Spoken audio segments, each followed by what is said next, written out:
Grant, you're taking this in, right? I got this.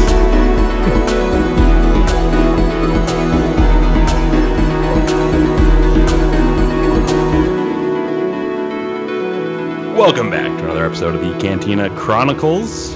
I'm Grant. I'm Adam. And I'm Ben. In anticipation of the upcoming Acolyte 2-part premiere on June 4th, we are going to be ranking all the shows, all the Star Wars shows, prestige shows, live action, animation, all of it. And we're each going to have our final order, if you will, our lists. I like final and, order. How present them. I don't know how I didn't Are we think going of to that. just round robin? Are we going to go around like snake draft? Like, how do you guys want to present our lists, or all at once? What were you guys thinking?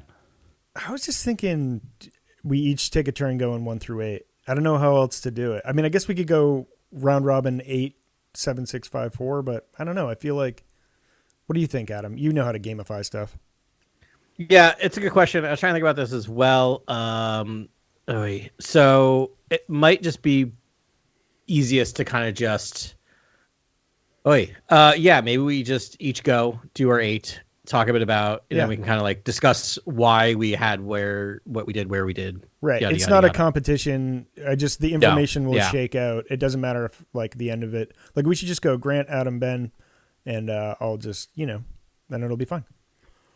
Yeah, and again, this isn't a draft, so we can all pick. We can all have the same number 1. We can all have the same number 2. Yeah. We are gonna have the same number 1.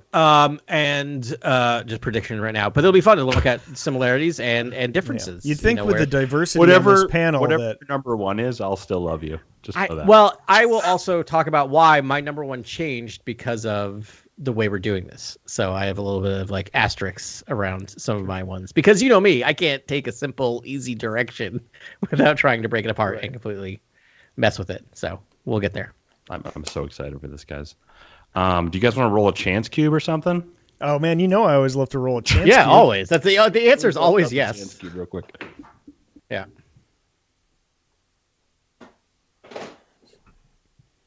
All right. Nice. Well, it's only red or blue, so that's tough. I mean, I'll still roll a chance. We're already in a tough spot. Let's just go by guesses. So, Ben, red or blue? Red. Adam, you pick red or blue? Red. Okay, Ben. Blue. All right, Ben, you're going first, and then clockwise from there. Since we're not in a room together, Adam, then me. Okay. All right. Whatever. That works. Yeah, Let's do it. That works. Great. I love it. It's the only way you can do it with 2 cups. We're going bag order. All right. Well, then I'm excited to get us started off here. Cool. You all can hear me, right? Everything's coming through fine? Yeah, you sound great. Yeah. Meow chick. Okay. I'm paranoid after last week. I thought something do we have went a down, so. yeah. Check. Is it in the can? Check the gate. I know. I was just like, tell we have sound people on this thing, not me. So this was a hard thing to do for me because I wanted to do it as just like an exercise, and it's not like number 8 I will watch and enjoy just as much as number 1.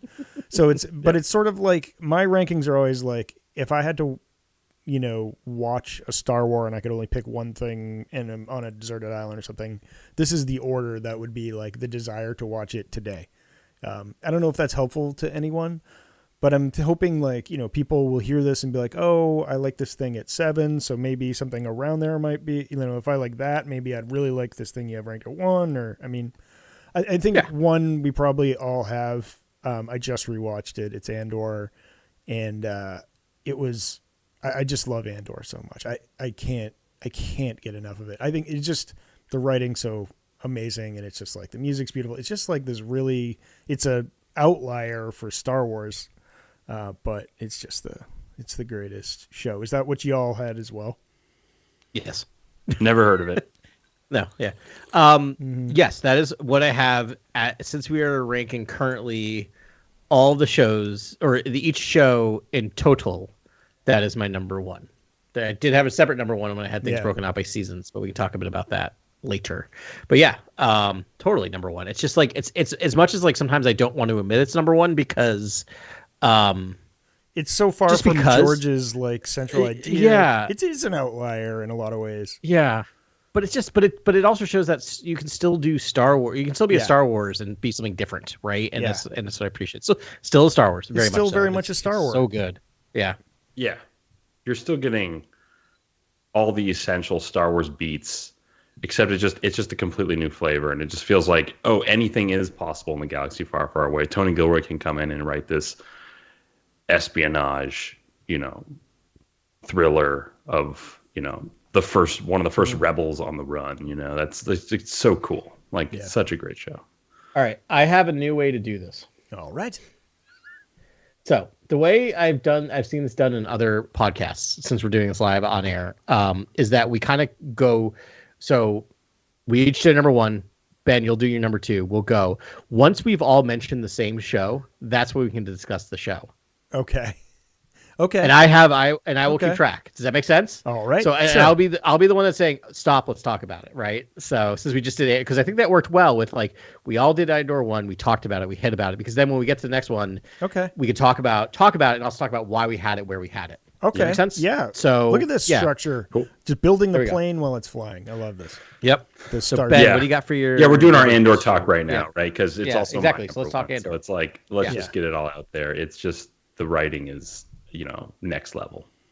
Yeah, it's like it's one opus. of those shows that it is, and it elevates past its genre, right? Which is like sometimes a tricky thing to talk about because sometimes it feels like you're opening the door and welcoming in a group of people that you're not used to seeing, which are critics, right? Like people who like that. Sometimes if you like something that's very genrefied, you get sometimes nervous that people are going to come in and not understand it or judge you, right? It's that like weird geek nervousness that a lot of us grew up with, and I've gotten over that as I've gotten older, where I'm like, I love that other people love something that I love, right? Even if it's they only love Andor. And I had a very frustrating conversation with a friend a couple of weeks ago, which I won't talk about too much on air, but basically talked about how Andor is the only good Star Wars thing and everything else stinks. And like I could have gotten into a long argument with him about it in a fight, but it was also my wife's birthday party, so I was not going to do that. Yeah. But then I'm like, you know what? He loves Andor, and I love Andor. Right. So let's just talk about Andor. Then, right. Yeah. Right. Like let's just talk about something we all love. So it is kind of this thing where it's just like it does seem to be one of those things where it just elevates past Star Wars. It's an amazing Star Wars. It's also just an amazing show. And part of me was actually thinking that might win the Emmy for best show of the year. It didn't, but I thought it was like a good chance that it could actually got it. They might do it retroactively in season 2. Mm-hmm. It did not win some Emmys for set design, like production design. Yeah, I think it won some of the technicals, which is always good. But it was one of the ones that I thought it might have had a shot for like best drama. But I think it was also Succession was going on. Screenplay, honestly, like the show. So good. Best writing, essentially. Yeah. Actually, one of the reasons I thought of doing this ranking thing was one of my bandmates asked me, he was like, is Andor... And we started talking about Disney. He's like thinking if he should get it for a month or something. He's like, is there anything good on Star Wars? And I was like, well, yeah. And, but I was like, have you, and I was like, have you seen Andor yet? And he was like, what's an Andor? And I was like, bro, what's an Andor? Let me tell you what an Andor was. So I'm just like, let me tell you if people don't know that other shows exist, then let me help the mouse out a little bit here and guide you in the right direction. There's lots to love out there. But that's a good point. Is like Andor is a caveat-free recommendation to non-Star Wars fans. Does that make sense? Like I can wholeheartedly. People are like, I don't know if I like it. I'm like, just watch Andor, you'll like it. If it's a Mandalorian, we got to have a bit of conversation about like maybe set you up a little bit on that, a little bit. But like Andor, I think is like weirdly the one that you should be like, no, just watch this, and they'll get it and appreciate it. Did you have anything more you wanted to say about Andor, Grant, before we jumped all over? Oh. I have so much to say about that show, but I feel like we'll probably come back to it as we talk about other shows in this list because it's so good. It's such a high watermark for Star Wars that you're just we're inevitably going to be talking about it throughout the episode. Yeah, totally. I think it's what I think it saved is the wrong word, but I think it re-legitimized Star Wars television. Yeah. In a way that Iger and Disney Plus were a little more willing to bank on it, because like they've kind of stated that they're moving away from the live action shows in all of their things and moving more towards theatrical. And we've seen quite a bit of that actually happening with Marvel.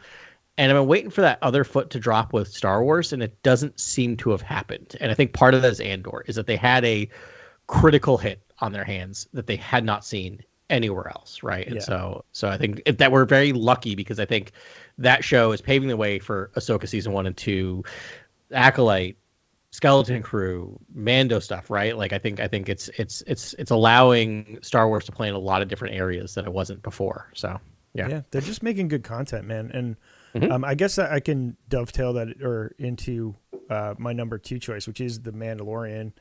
Like I don't know. I think that's fairly ubiquitous, and I think you can sort of walk into that. And I think a lot of people did. I mean, Grogu was everywhere. He's still everywhere. I mean, granted, that's the like Star Wars marketing machine, but like for a while, it was fire. People were into that. It wasn't like Game of Thrones popular, but I'm sure they have a lot of streams for that. It broke the internet for sure. All right, great. What's your number 2? Well, it's going to be boring if I go second, because it's also The Mandalorian. That's okay. Wow. So it is not my number 2. Oh, okay. So we're going to hold off on it for like a minute. My number 2. It's just quintessential Western Star Wars, and that's just a commodity I had wanted for a very long time, and so it just checked a lot of just boxes. I don't know, sort of imagery, settings, new lore, like remnant Imperials, the desert, lava flats of Navarro, like just I don't know. There's just so much about it that I like. Yeah. The volume and sort of the sets feel a little claustrophobic at times. It just feels like that digital rendering is like on top of you, and it's feels tight, but that will just get better over time. So I think people should stick with it, because I think it's just going to get more vast. It did get better over. Well, we'll talk about it when it comes up, when we get the last one, and I'll go full into it. Adam, what was your number 2? My number 2 was Ahsoka. Ahsoka. Okay. Wow.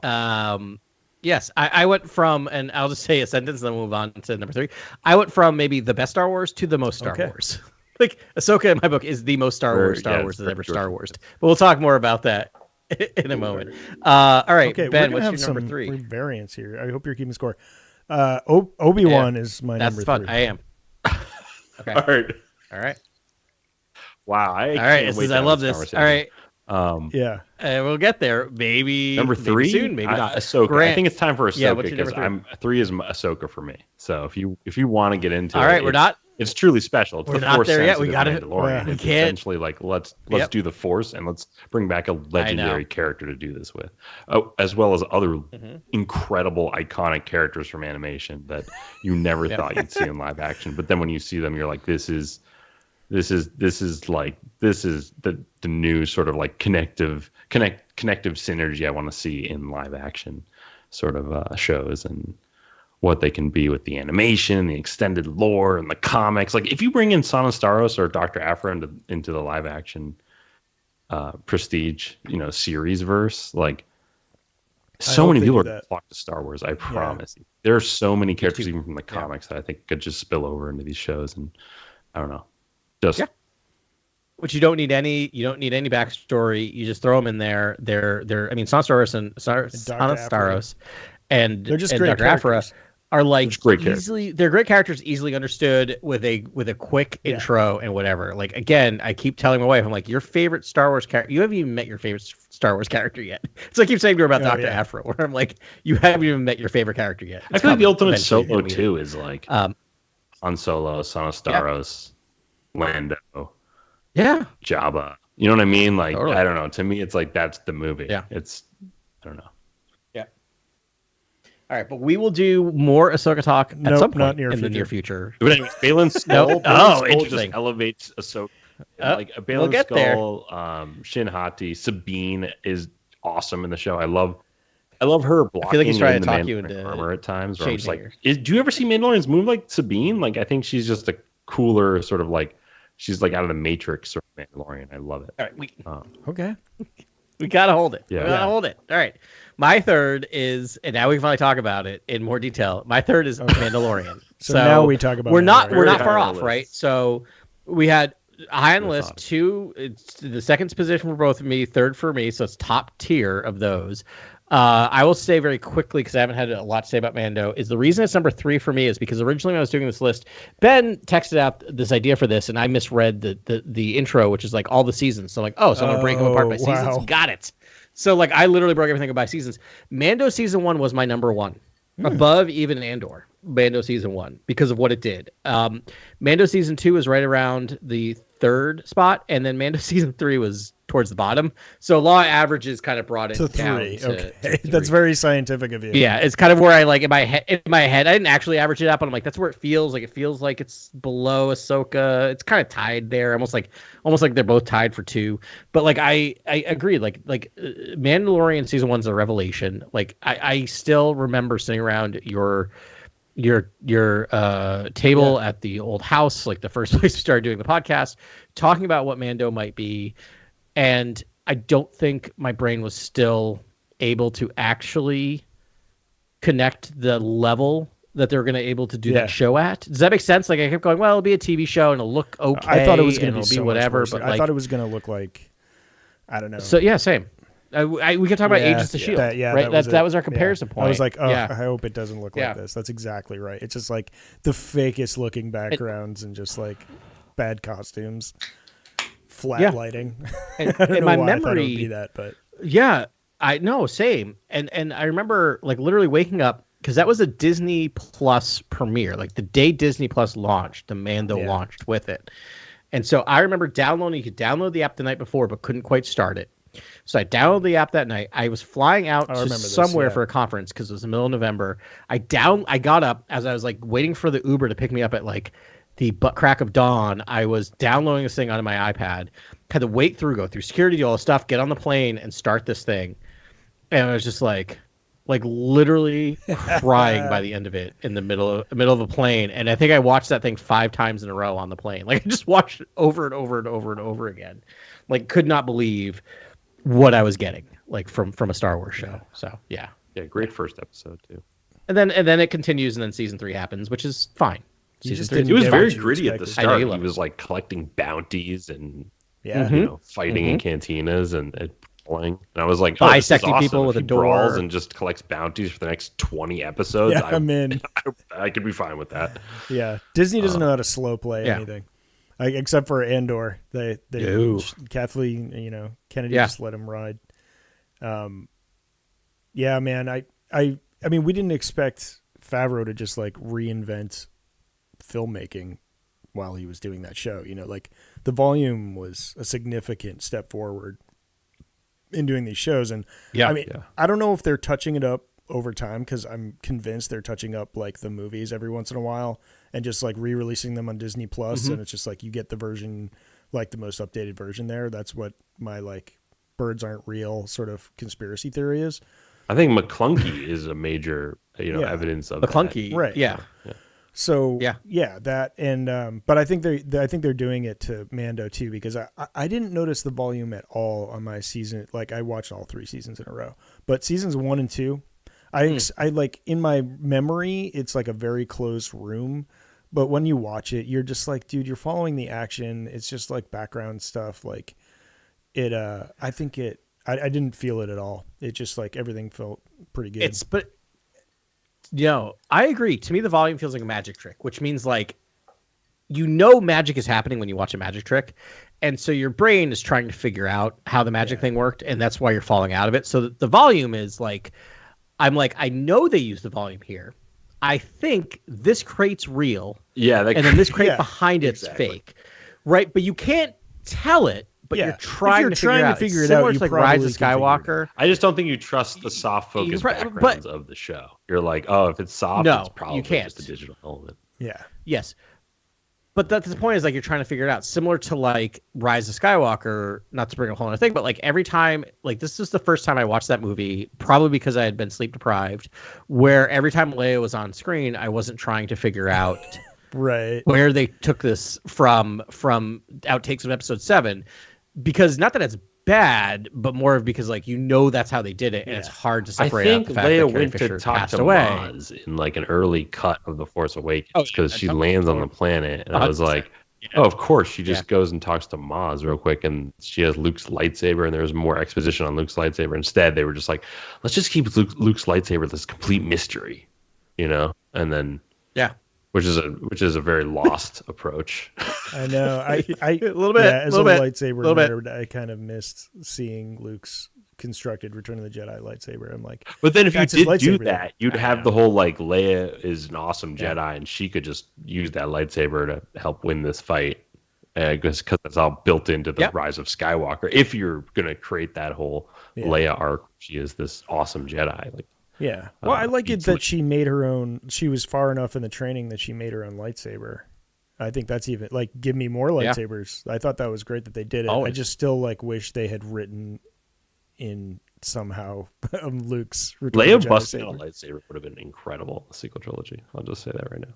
Anyways, we're I know. losing Sorry, that was track my fault because I mentioned Rise of Skywalker. I was like, should I mention this? But And just Werner Herzog, like coming Oh out. my of God, space, Werner. Bill Burr, like I don't know. It was just constant crazy characters thrown at us. Him and Nick Nolte kind of steal the season. I always Like, forget Nick they're Nolte. amazing. He's so good. The other thing is, it's just this trust. It's like a Tarantino-esque bringing back like Carl Weathers, Carl Weathers. Carl Reiner. Carl Reiner. I mean, wait. Carl Now Weathers. I'm annoyed that Carl Reiner wasn't in. I'd watch Carl Reiner in the but no, Carl Weathers, like lots of pods and research lately. So rest in peace, rest in power. But man, how Weathers, great was he? Because I saw he was in it. I was just like, I remember when we cast him. Like, I love that casting because he's my childhood, right? Like Carl Weathers is my childhood. But I was just like, oh boy, does he have the chops? And they cast him perfectly. Pure thespian. Mendo. I was just in love. I was like, this is my comfort. This is my safe place. The saddest thing, maybe not the saddest thing because he was a real human being who left family behind, but the saddest thing for me, which also seems very trite, is that we're gonna have the Mandalorian Grogu movie and we're not gonna get a Mando. Like we're not. That's tough. Dude, that was the that's incredibly first tough. thing I thought when I finished my rewatch was like, oh, Carl. Yeah, like it's gonna be tough to ride around Carl because he's like, here, have a home, live in my city. This one's on me. Take a rest, and he was a really good guy. I mean, except for the first season, but like when he came around and was healed by Grogu, he really took a 180 and became a much better person. And he always, I mean, it was to his benefit, but he was always good to the Mandalorian. But he was always good, and I think he believed by the end of season 3, he was like fully in on that place of being like, this is it. I've like found a home and I've tried to make things better, and I just know. And no, it's great, and it's really just a bummer. Anyway, so I don't know how I have a I think tract they of just land for you. I was just like, let's go. Yeah, I think they just need to be like, he's on vacation. And like just let Mando go off on his adventures. I've always wondered if the inciting incident isn't the fact that like because he's on the outskirts of town, and I just don't know if the remnant doesn't just raise the entire town, right? Like doesn't just blow up the entire town, and then. But all right, but on the topic of the Mandalorian, he has to die and scream. There are episodes that are like, what is happening? Right, you're like, this is there are episodes that sort of. Mm-hmm. They rise and then they wane. Sometimes. There's some misses. There's some misses. What's going on here? Like, I don't know. Here's what I'll say. I'll say one like Bryce Dallas Howard, who became one of my favorite directors in Star Wars. Like her like couple of seasons, the Book of Boba Fett episode she did, like other ones. That's my favorite episode. I think so. I think it's like number 1. Yeah. Like but I'll say it. Her episode of season 1 is my least favorite Mando episode, which is like the episode 4. Episode 4, which again, not bad, but it's a Seven Samurai episode. Seven Samurai, and it was done like 24 minutes and like or however long, and it felt like whatever, So like, but like, so it's hit or miss, but I kind of miss the fact that the Mandalorian started out very episodic, and episodic television, if you watch like Star Wars or Star Trek, I should say, is very hit or miss. Like I think Mando's episode 2, season 1 is still. I think that's my number 1. Like the Rick Famuyiwa, like he's fighting Jawas, and then like I don't know that episode. Disintegrating. He's using the disintegration rifle on Jawas. Jawas. You see Jawa like scraps of Oh, is that their the first time cloth we is see a fluttering away. disintegration rifle?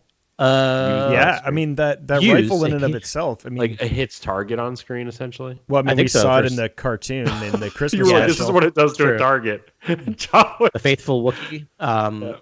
Yeah, because that one came out like 2 days later. Like episode 2 came out like a couple days later because I was still. Because it came out, I think, on Friday. I think like it dropped on Wednesday. It's so weird because it's so in my brain about being like having to bring my whole setup Yeah, with me too. I can't remember.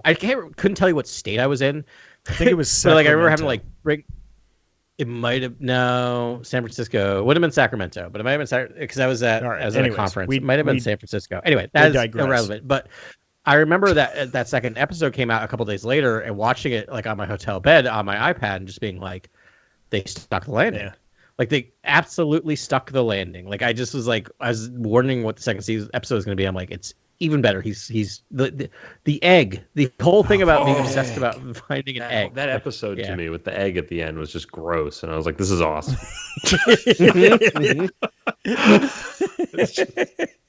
Yeah. It was, and it was so pointless. And he like almost died, like really died, and was just Yeah. like, Yes. And they just cut Like, open the legit, egg, and they're like, like, yeah. "This is the like," and he just like walks away and is like, They're "I can't." psyched. Yeah, They're so happy about there's that. so much you can do with a helmet, like acting, and it's just like these Yeah, subtle I found that out with nods. the show too. I was like, he can just tilt it down, like Vader in the original trilogy, like just a tilt, Yeah. and just a Yep. a slight look to the left or right, like just Yeah. it conveys like thinking, like Yeah, And disappointment. Mando has to be such a very true. strategist, and what I like about the Mando versus Vader is that Mando is just constantly strategizing and finding his exit and fighting people, like Yeah.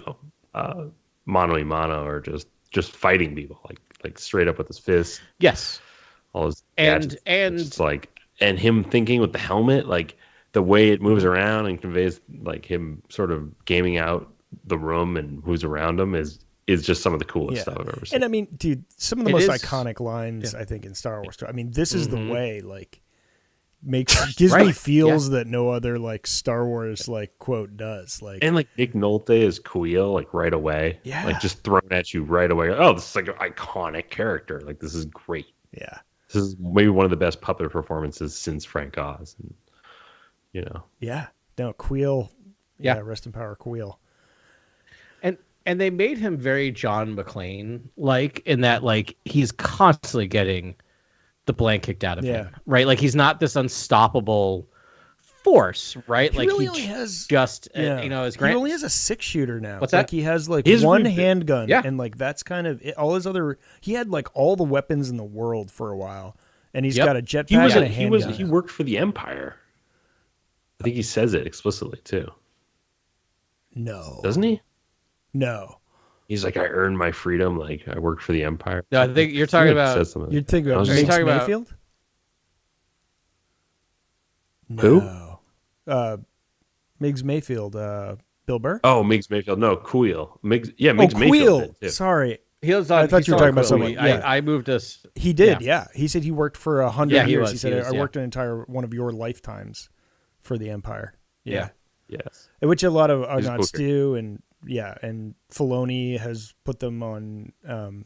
I mean, they're well documented on Imperial What stations. about Ludwig Göransson on the music in The Mandalorian? Yeah. Oh, it's so good. Change the again, whole game. Yep. That's game No, changing. but absolutely. Like, come in and be like, we're not just doing John Williams, we're doing something different, right? And it feels like of a piece. But like I was just thinking about that. So by the end of season 1, you've killed off Queel and IG-11, right? Like Yeah.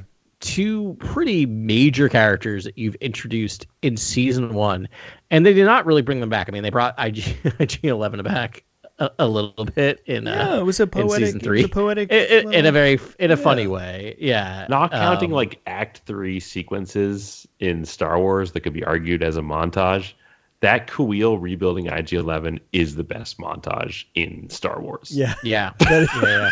Like, teaching him how to Or, like like- do things, and he like crushes a lizard or something, or like almost crushes a lizard, like while he's learning to do things, and yeah, it's pretty.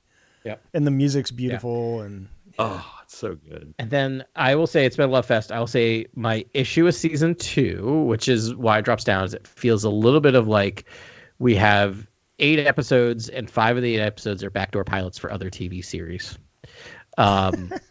Like I'm just saying, like it feels like, oh, we're gonna introduce, here's Boba Fett, here's Ahsoka, here's I feel like Tatooine should be one Yeah. episode. You know what I mean? Agreed. That's Yep. it. Like you get one Tatooine. That's You get the one. Then you gotta other take thing it. about Yeah. the Mandalorian is it got a little too dependent on Tatooine. Like a little It's too one much bounty on Tatooine, and it's like a familiar face for us audience, and then done. for Like, what's it gives supposed us to be that kind of a whole thing. backwater planet. Like, yeah. And then season 3, I like it. Just becomes a different show in season 3, right? Like it becomes the Mandalorians in my estimation, and not necessarily in a There's bad some way. fun side you know? quests. I mean, you're right. There There are are, multiple yeah. Mandalorians pretty much in every episode, but you know, with the not Jack bad Black by and any stretch of Lizzo imagination. episode, right? Like that was super Yep, fun. I think about that a lot. The With the CSI droids Mandalorian. and, like, yeah. No, there's a lot. I mean, I was not bored by that season, and I did not hate that Yeah. season. It just took me a while to adjust to. All right, we're doing something else. We're building out the mythos where the show started very small and focused. But I mean, again, by the end of episode 1 of the series, you've introduced a baby Yoda. Like you knew this thing had to get epic at some point. Right? They showed Like, the it had to get big. liberation of Mandalore. Like that's a big season. Yeah, That's a Yeah, big yeah. concept and thing to do. Moff Gideon's also a huge deal in like the remnant Imperial, Yeah. forces. He's like he seems like he's running the Empire in that conference call he has with He's all definitely the a other player. Yeah. Moffs. He's kind of a boss. Right. He was just Yeah. a great vehicle to introduce that sort of Council of Warlords. Yeah. And, Yeah, totally. it was great that we, each season we got a little further up the food chain where, like, Verna was pretty low on the totem pole, but that like was awesome. Right. And then it sort of moved up to Gideon, and then Gideon became a recurring, foe. And I Yeah. have a bad feeling we haven't seen the last of Gideon either, like a clone or something. But I'm really kind of would like a different enemy at this point. Which I guess the next time we'll see him is the movie, so we'll see what happens there. Yeah. And that's, I mean, Giancarlo Esposito is like, you can hang your hat on him as a bad guy. Like, you can't go wrong, but like, I feel like that character's story is done. Like, similarly, like, I don't know what more you can do with him. Yeah. Right? Like, introduce Let a new his bad death guy. mean Yeah. something. Exactly. Yeah. All right. So we're on number 4s. Ben, what's your number 4? Clone Wars. And now, Adam, I see what you meant by sort of litigating season by season. I didn't understand when you had first mentioned it. That would have been a lot more work. And That's what killed me is when we got to the animated. I was Yeah. like, I can't do this. yeah, no, I Yeah. I feel like, for the sake of our discussion, you have to talk about whatever we have in its entirety to date, right? So Sure. Yeah. Um, And yeah, if you want to say a couple of words, you can, because spoiler alert, it's going to be a while till we get to talk about Clone Okay, Wars. yeah, no, it went 7 seasons. That it's like body of work. It was started by George Lucas with Filoni. Yep. But it's I think it probably has the most fans. I mean, definitely in the video game world, it's a big deal. So Oh yeah, it's huge. right. Yeah. other fours. Grant, what's your My 4? number 4 is Clone Wars as well. Oh wow. Okay. Oh no. All right. Okay. Hold on to your butts. It's going to be a while. All right. My number 4 is Obi-Wan, which Okay, is, Ben, your number 3. So we're not quite there. So we speed round through number 4s. Okay. What do you got Wait, for what number was your 5, number 4? Ben? Obi-Wan. Okay. All right. All right. You have not. Yeah, we'll see when we get there, Grant. All right. It'll be very interesting. This is why it's great. This is where it gets interesting. Obi-Wan. All right. Yeah, sure. What's number Number 5. 5 for 5 for you? me is for Ben? Rebels. Yeah. Rebels. All right. 5 for me is All right. Bad Batch. Ooh, okay. Okay. Bad Batch. All right. You and I match, Grant, because that is also my number 5 is Bad Okay. Batch. All right. So Okay. I think we're gonna. it takes 2 of us nope, to talk hold it. Or- No, 3 takes Nope, 3. all 3. Okay. But we're gonna get there. We're gonna get there in this next round. We're definitely gonna talk about something. Yep. I think has to mathematically. I think we have to. All right. What do you got, Ben? Sorry, number what 6. was your 5, Adam? Bad Batch as Oh well. my goodness. Okay. You guys are going to love this. 6, Book of Yeah. Boba Fett. Oh boy. Okay. 6 for me is Interesting. Rebels. Oh man, we're okay. All right. So, guys, it is time to talk about Rebels. Rebels is also my number Okay. 6. And that's your number 5, Ben, right? Okay, so we're kind of in pretty close agreement here. Fives and sixes. This is an interesting way to talk about this stuff. Yeah, so let's talk a bit about what Rebels mean to us, and also why did it kind of end up in that mid-range for us, do you think? All right, firstly, I'll say Rebels only means anything to us because of Clone Wars. Then I'll say Rebels is an incredible show, written by Filoni and Kinberg and all the slew of writers I just absolutely love.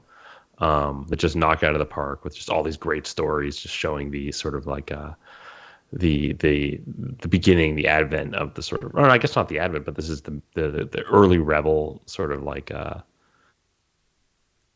forces. Yeah, great time. Hera and Ezra and Kanan and just the Ghost crew, and like it's just so good. I don't know.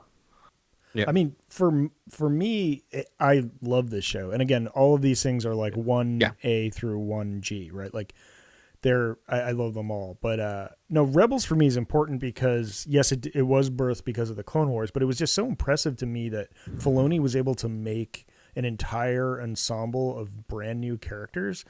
And then really make I want to say a perfect Star Wars, like a perfect Lucasian Star Wars, according to like our own metrics with our pillars of Star Wars, like all the things that you need. All of those things are in there to perfection, like master and apprentice, and just like, I don't know I don't know. I love all these characters, and I think a lot of people fell in love with these characters, and that's not an easy thing to do.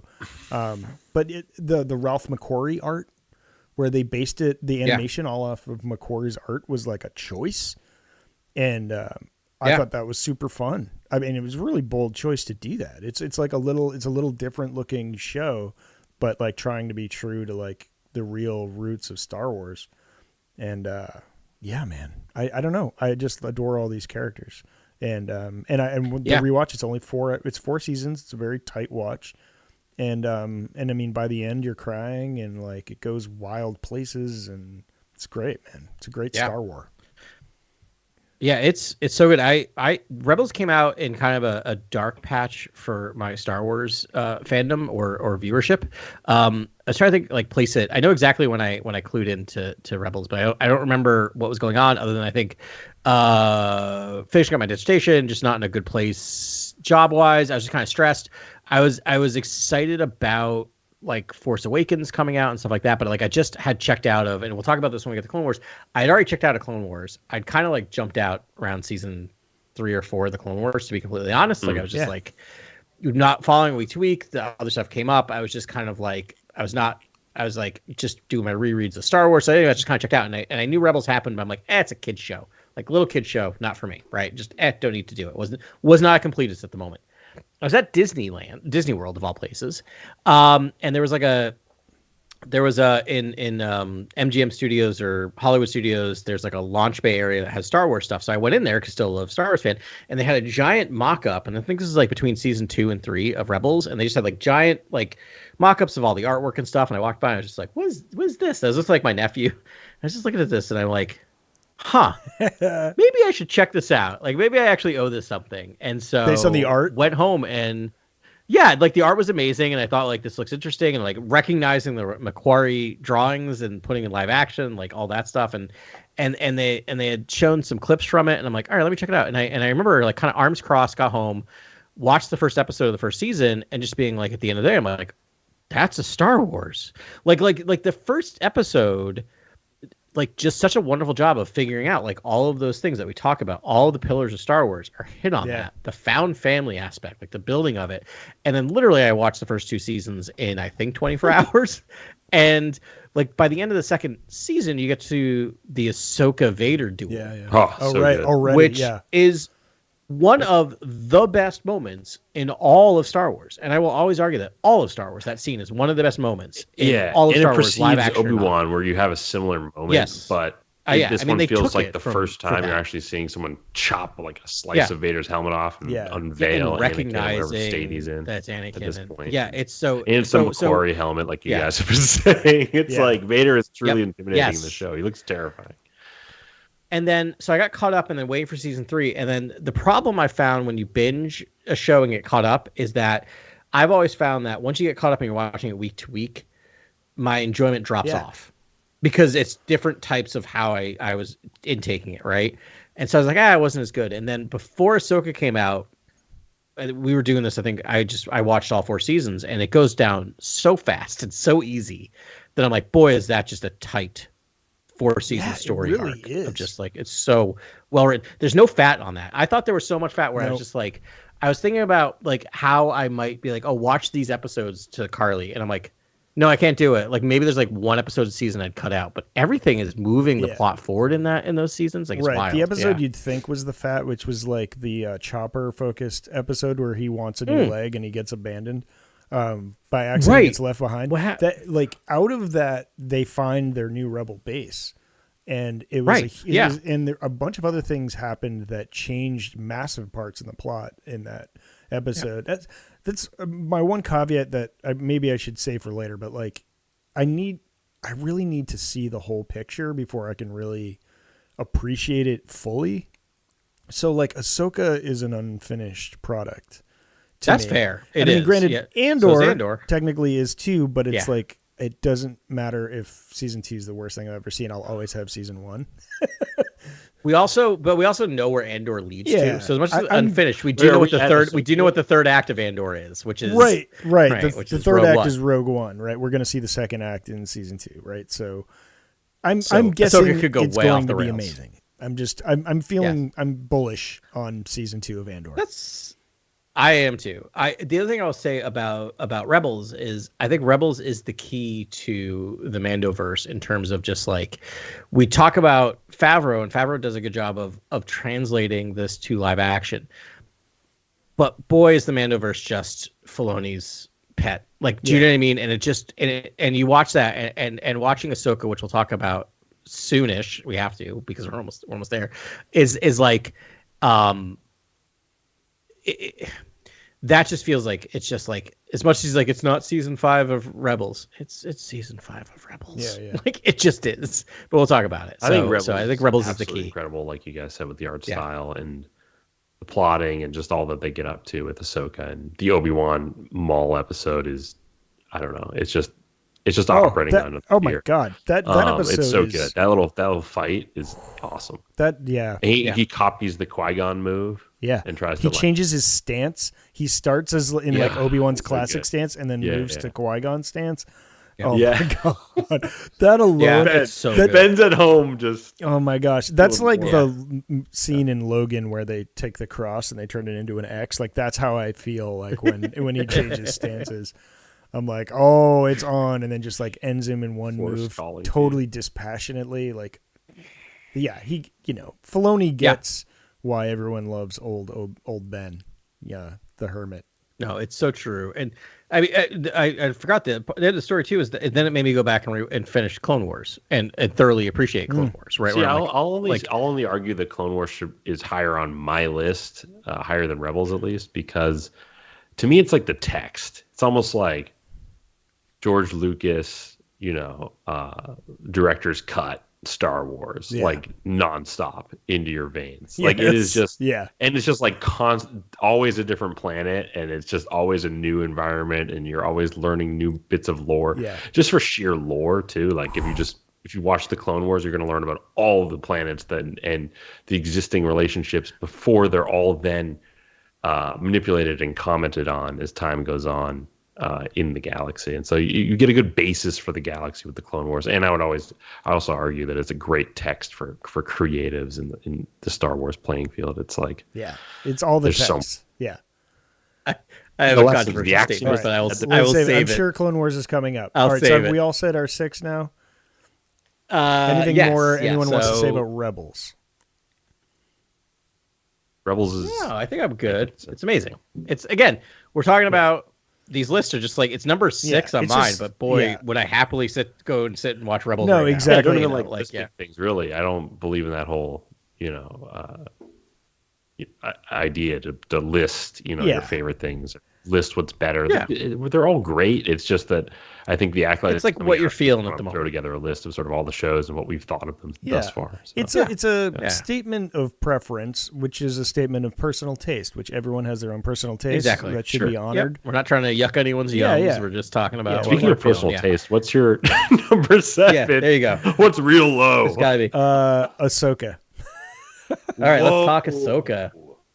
So again, Let's just hold Okay, on. just Before wait, let's just recap right for here, let's just recap for our listeners, because this and Clone Wars are gonna be fascinating because it is most disparate in our lists. So I had it at number 2, Grant had it at number 3, Ben, you have it number 7. Again, we're talking about these are all lists of like they're all tight together, but like that's a pretty big yeah. you know. all right, So let's this is So Grant is say live or Ben action say your Rebels. piece. How is it so low? yeah, I know. So all right, so let me give you these caveats. Like firstly, it's not finished, and like that. I just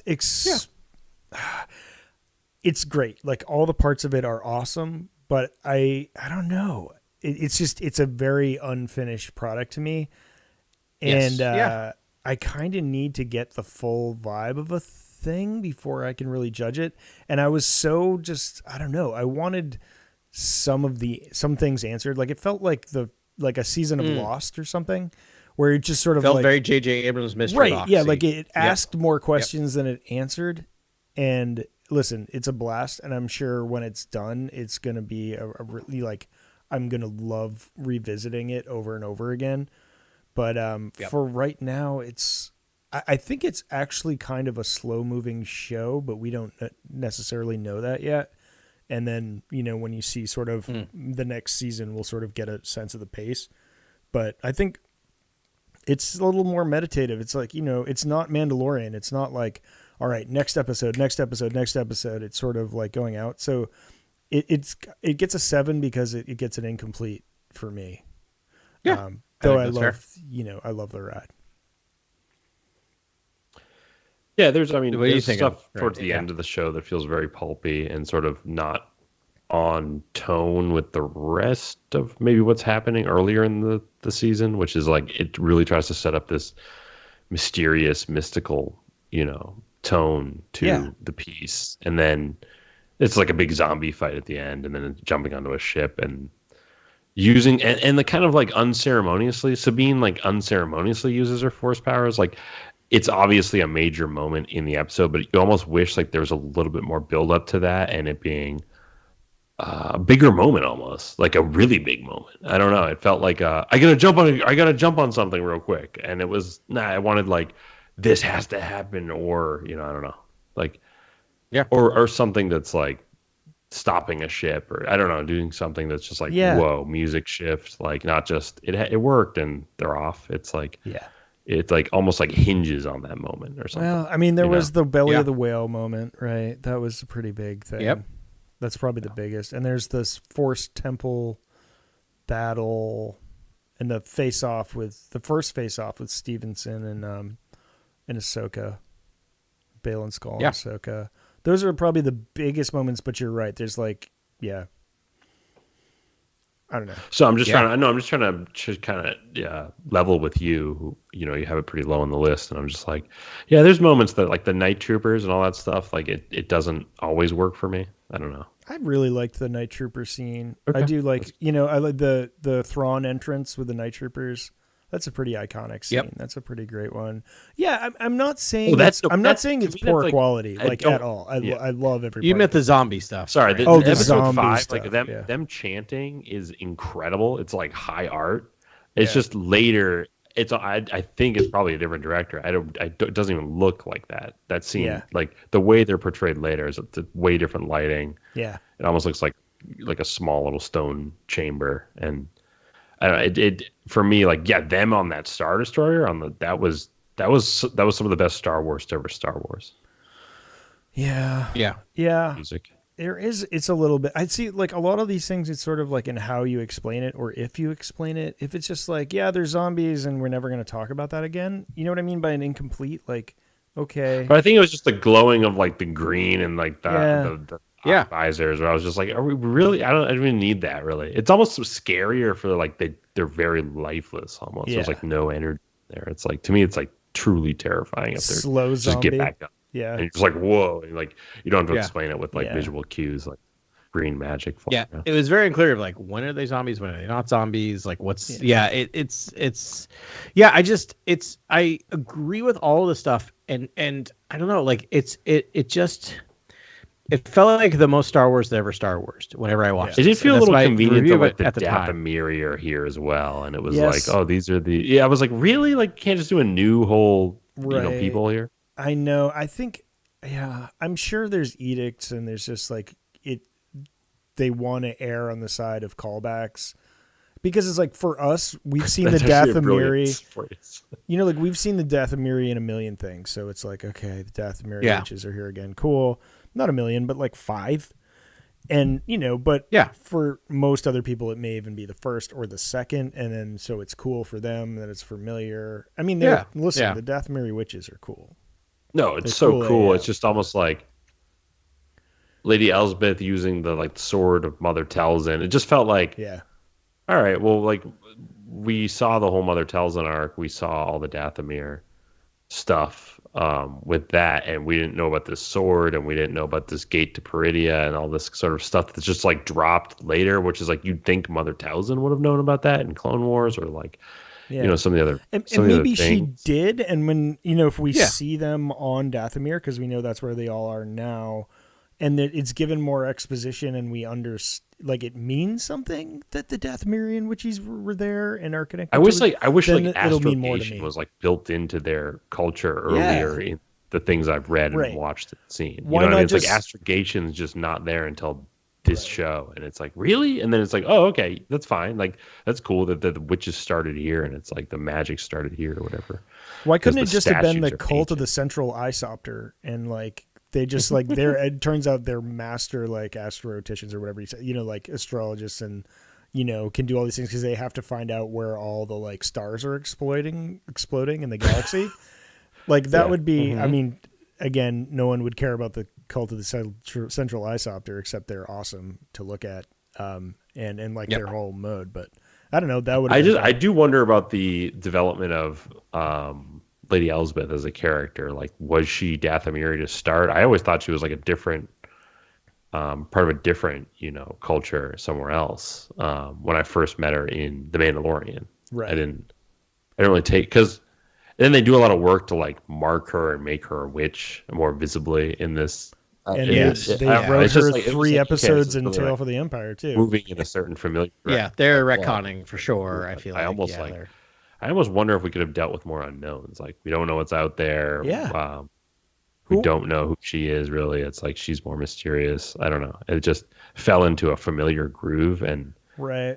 the Night Troopers weren't like the greatest payoff. So like I'm just trying to like see where you're coming from because I have it 3 again. Yeah. I'm someone talking who has a 3. We're- I'm just like Yeah, we're Yeah. picking nits here, and we should get to the positive at some point. But yes, absolutely. no, like, I'm like yeah. now so I that have a you 3, and I mention think it, it's- and we're always I'm just talking- happy it's a Force sensitive Yes. Mando. Yeah. That's it. I mean, what Yeah. a perfect like opportunity to create a new race of necromancer, like Yes. star hoppers that use like whales or whatever as transportation, or like some amazing new species, culture, the whole thing that are out there Yep. and doing things. And so everything's unexpected and we don't know what they're going to do next. And it's like there can be 2 necromancer cultures. There should be many in a galaxy of 3 million species. Yeah. Yeah, and the creation of these like kind of Norn Dathomiri witches who like are manipulating like the threads of fate or can see like prophetic visions and sort of Yeah. I imagine told Thrawn a lot of things, and I also think Thrawn knows way more than we even think he knows as the audience, because he's been with those Norns for like a really long time. And when they talk about Sabine, they're like, she's a loose thread. And he's like, tell me about this loose thread or whatever. And it's just like, it's something they didn't see in the vision. Sabine is actually going to maybe have to take the kill shot on Thrawn, even though Hera is basically the main, like Thrawn Hera, from what Filoni's said on Rebels Recon, is like, that's the real, protagonist, antagonist of what I think is the Rebels verse, essentially. And like maybe that's the final battle, but like Sabine it's definitely like Sabine is this unknown, which is very cool. Like totally unknown. In the prophetic visions or whatever. Yeah. It's very cool. I mean, and again, if they answer it in the right way in season 2 or 3 or whatever, they can do it in a really interesting way that'll be like super engaging. I mean, just thinking about like hearing you talk about this, imagine Thrawn, the like most brilliant naval tactician, with a bunch of like witches that can see the future. Like, aren't they like Thrawn's super weapon? Like, I mean, with that sort of edge in battle, Thrawn, there's no one that can stand in his way. Like, if we're really thinking about it. What if Thrawn already knows he's ill-fated and he's going back to the galaxy to start the First Order for real or something? I don't want him to start the First Order. That's not his motivations in my mind as a longtime reader of Thrawn books. But I almost do wonder if his fate is now really important, or he's going to try to adjust his own fate, which would be so cool. The thing is like Thrawn doesn't take L's. Like, he doesn't take L's. That's what's be cool about it, is if it's like some sort of mystical, fate, and he's gonna somehow outmaneuver it. That's all I want to see.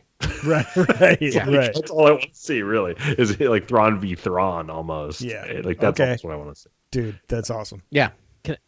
Let me make a point. I think season 2 is, how can I say this? My guess would be season 2 is going to not give us the satisfying things that we want, because I'm a pessimist at heart. Yeah. I think it'll be a middle sort of trilogy sort of season. How many monsters on Peridia before you're like, this is too many monsters? We need some more. So 3. I want to make that clear. I assume it doesn't count. 3. Like 3 monsters. You get 3 monsters, and then I need some lore. Yeah. That's the like Bad Batch pace. Yeah. I'm assuming that this series is going to not be a great series in total. And yet still season number 1 is number 2 on my list. And the reason for that has nothing to do with how I almost don't care. Yeah.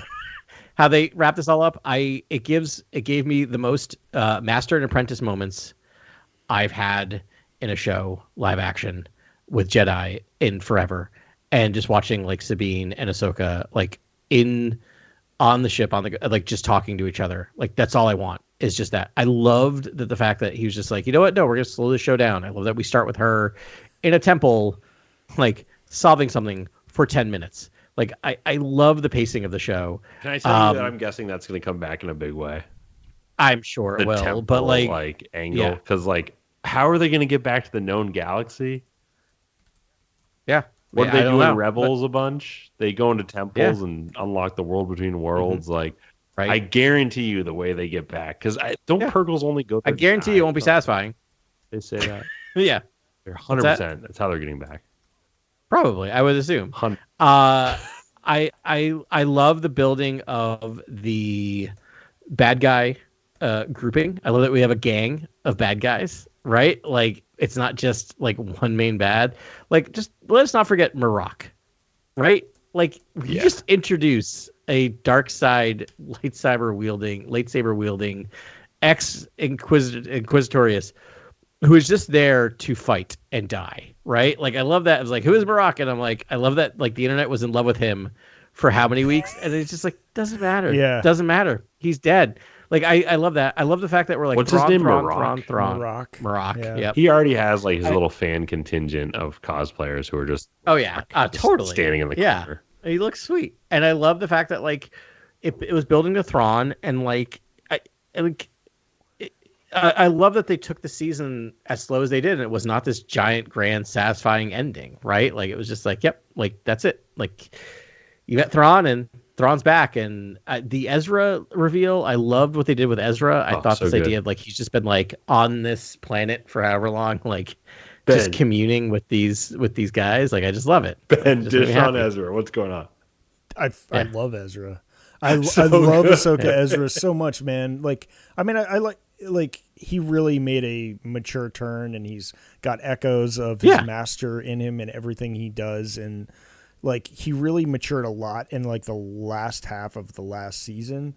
And he went through. I mean, he went through a dark place, which was really fun to go. Like him flirting with the dark side and Darth Maul, and just like all these other tendencies, and he really he used the dark side for a minute in that series, which was fun. But so he went through all that, but like really matured, and he echoed almost exactly Kanan's finale, we'll just say. And so like then he has time to just meditate for 10 years. And I love that he it really proves that he's a Jedi, because he's a Jedi. He's a master. He's a full Jedi master. I mean, he's more like Obi-Wan or Yoda, really, than he's more mature than like, oh gosh, I don't want to say it, but like Luke Skywalker, because he was just sent out of the galaxy for the rebellion. He missed all all of the rebellion wars, and he was just out there, but like he really arrived at a place that's comparable to Luke. 1 year after Return of the Jedi is the most fascinating character. Honestly, God, 100%. He's like, I'm 100%. him. I'm him. Like a year after, even in Return of the Jedi, he's like, I am a complete Jedi master, and he is. I mean, like theoretically, Luke could have never picked up a lightsaber after Return of the Jedi. Yeah, I agree. So here's the thing: is what I love about what you're saying was kind of unlocked for me is like every other time we've met a Jedi in exile in the movies, they're self-imposed exiles, right? This is the first time we met a Jedi who was just stranded, right? He's like, so I'm not doing this to punish myself or to wear like a hair shirt. Like I'm just doing this, like I'm stuck here. So I might as well just like meditate on the Force and become a better person, because eventually I'll get out of this. Yeah. Eventually Sabine and others are going to find me, and then I will be ready to be the person I need to be when they need me. And he's he is. Really like they meet place, him, and he's just like, when they find him, I'm ready. Let's do it. I'm ready to go. Like, and that ending, which like meant nothing to Carly because she didn't watch Rebels, but the very ending of that thing where he I was a little annoyed, like why was he still wearing the stormtrooper helmet when he came off the ship? That was dumb. I have reasons, because like he loves helmets and he loves wearing like. Yes, okay, I love helmets enough to be a dumbass to get myself shot by a bunch of rebellion people. That's very his MO. That's very true. Actually, he loves a good bit. But like anyway, all that aside. That was such an emotional moment, right? Of Hera being reunited with like her adopted son in a lot of ways, and just like and his delivery, the actor, I can't think of his name, is escaping me, but his like just nonverbal delivery of that scene was awesome. Yeah, so I good. can't wait to see more of him in that show. I have some. Yeah. Wow. Yeah. The thing about Ezra Bridger is Palpatine knows about Ezra Bridger.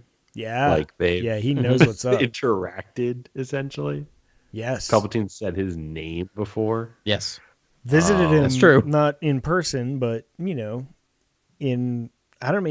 that a force projection, or was that like a technical projection of Wasn't it it was in the world between worlds, right? No, like it was on the ship. He sees it was Ezra's in the world between worlds, and Palpatine's using some sort of like Palantir or something. All right, so he saw him then, but in season 4, real late in season 4, Palpatine. Oh, you're right. There was that very deal. It's like, I have a way to reunite you with your parents. All you have to do is like walk through this wall. Yeah, and he was like, "Yeah, they're dead now," and left. And like, and it was cool because Palpatine made himself look like unharmed Palpatine, like his like natural human state. Pre-Mace Windu. Yeah. Pre-maced. Love it. Yeah. So anyways, yes, I do hope he's on his radar. Like the return of Sauron, but it's Palpatine, and like the perfect character to witness that is like Ezra or something. Yeah. I don't know. That could be cool. Like the necromancer stage of Sauron, like that. Yeah. Yeah, I mean, you could do another they did it in the comics of just like, I mean, Palpatine could have potentially returned before he returned, right? Like there could be a pre-return return That'd be wild. Of Palps. Wild. It would And be. something has to. All right, There's got to be peril in the world between worlds, and Yeah. that was a lot of blue fire. I mean, Before we saw when he died. Before we move on here, I'm sorry, I did just write a text, but I just wanted to. My cousin, he's technically my first cousin once removed. He's my cousin's son. got it. And he's one of my buddies, and he texted me a Star Wars question just like randomly right now. He was just like, I'm watching like season 2 of Mandalorian right now. He's like, when does this happen in the timeline? All right. Oh no, That was like, That's I'm part like, of the I issue just thought it with was serendipitous. 7 years after happened. Return of the Jedi. What do you say? Yeah. I don't know. Yeah, I said I think it's 5. 5. What did I tell him? I think it's 5. Yeah. Yeah, because it's that's like my mind. It's 5. it's 9 ABY and Battle of Yavin. So you and got Battle of Yavin was Battle of Yavin was 3. Oh God, no. I'm sorry. Return of the Jedi. I mean, roughly 5 years after Return of the Jedi. I think it's people 5. understand. I think it's usually the Just go-to. that. Yeah. Yeah. Oh man, maybe it's 5 years after. No, because like No, that's it's 5 ABY, so it's 4 years technically after Return of the Jedi. Yeah. 4 standard cycles. This is the problem. With Yeah, Star Wars. sorry, It's I the don't have this timeline. memorized. This is us. Because like this is not the you. Battle of Jakku was like 6 years ABY. I think that's right. I think Return of the Jedi is 5, and then Battle of Jakku is 6. Like a year and later, then Mando is 9. Yeah. Yeah, but I was like, he'll only know Return, so. Yeah. That's the right way to do it. Because if you tell people Yeah. it's 9 years after the end of the first movie, that's not helpful. Like, Right, it's not. Yeah. Yeah. No. All right. Anyways, I just wanted to. I told Quinn I'd give him a shout. He's like, "Give me a shout out on your pod." Yeah, I do feel like I am the one who's also just like, I got a random text from a friend whose son was like, I can't remember what he asked, but he's like, is this person or this person more powerful in Star Wars? I'll get those texts all the time. Like, well, and it's never an easy answer. It's just like, well, if you consider, like, and then it's like, I'm so here for those questions. Yeah, though. same. And I get them all the time. And I love it. let's get we're halfway through. What are we on? We're on 7. Yeah, we want to talk about 4 of these 8 episode Okay. shows. What do you got for 7, Grant? We're gonna talk about something, I think. What do you got, Grant? Number 7. Me? Yeah, number 7. Book of Boba Fett. Oh, we're not Oh, there wow, yet. okay. So we are there because my number 7 is also Book of Boba Fett. Oh, we are. You're my lister. We're pretty simpatico here, apart from Clone Wars, Grant. All right, so Book of Boba Fett's pretty close. Ben, you're number 6. 6. Yeah. My 7, Grant 7. So 7, 7, 6. What do we want to say about Book of Boba Fett that we haven't already said? Sorry. I mean, I have it above Ahsoka because it's finished and it's a great run.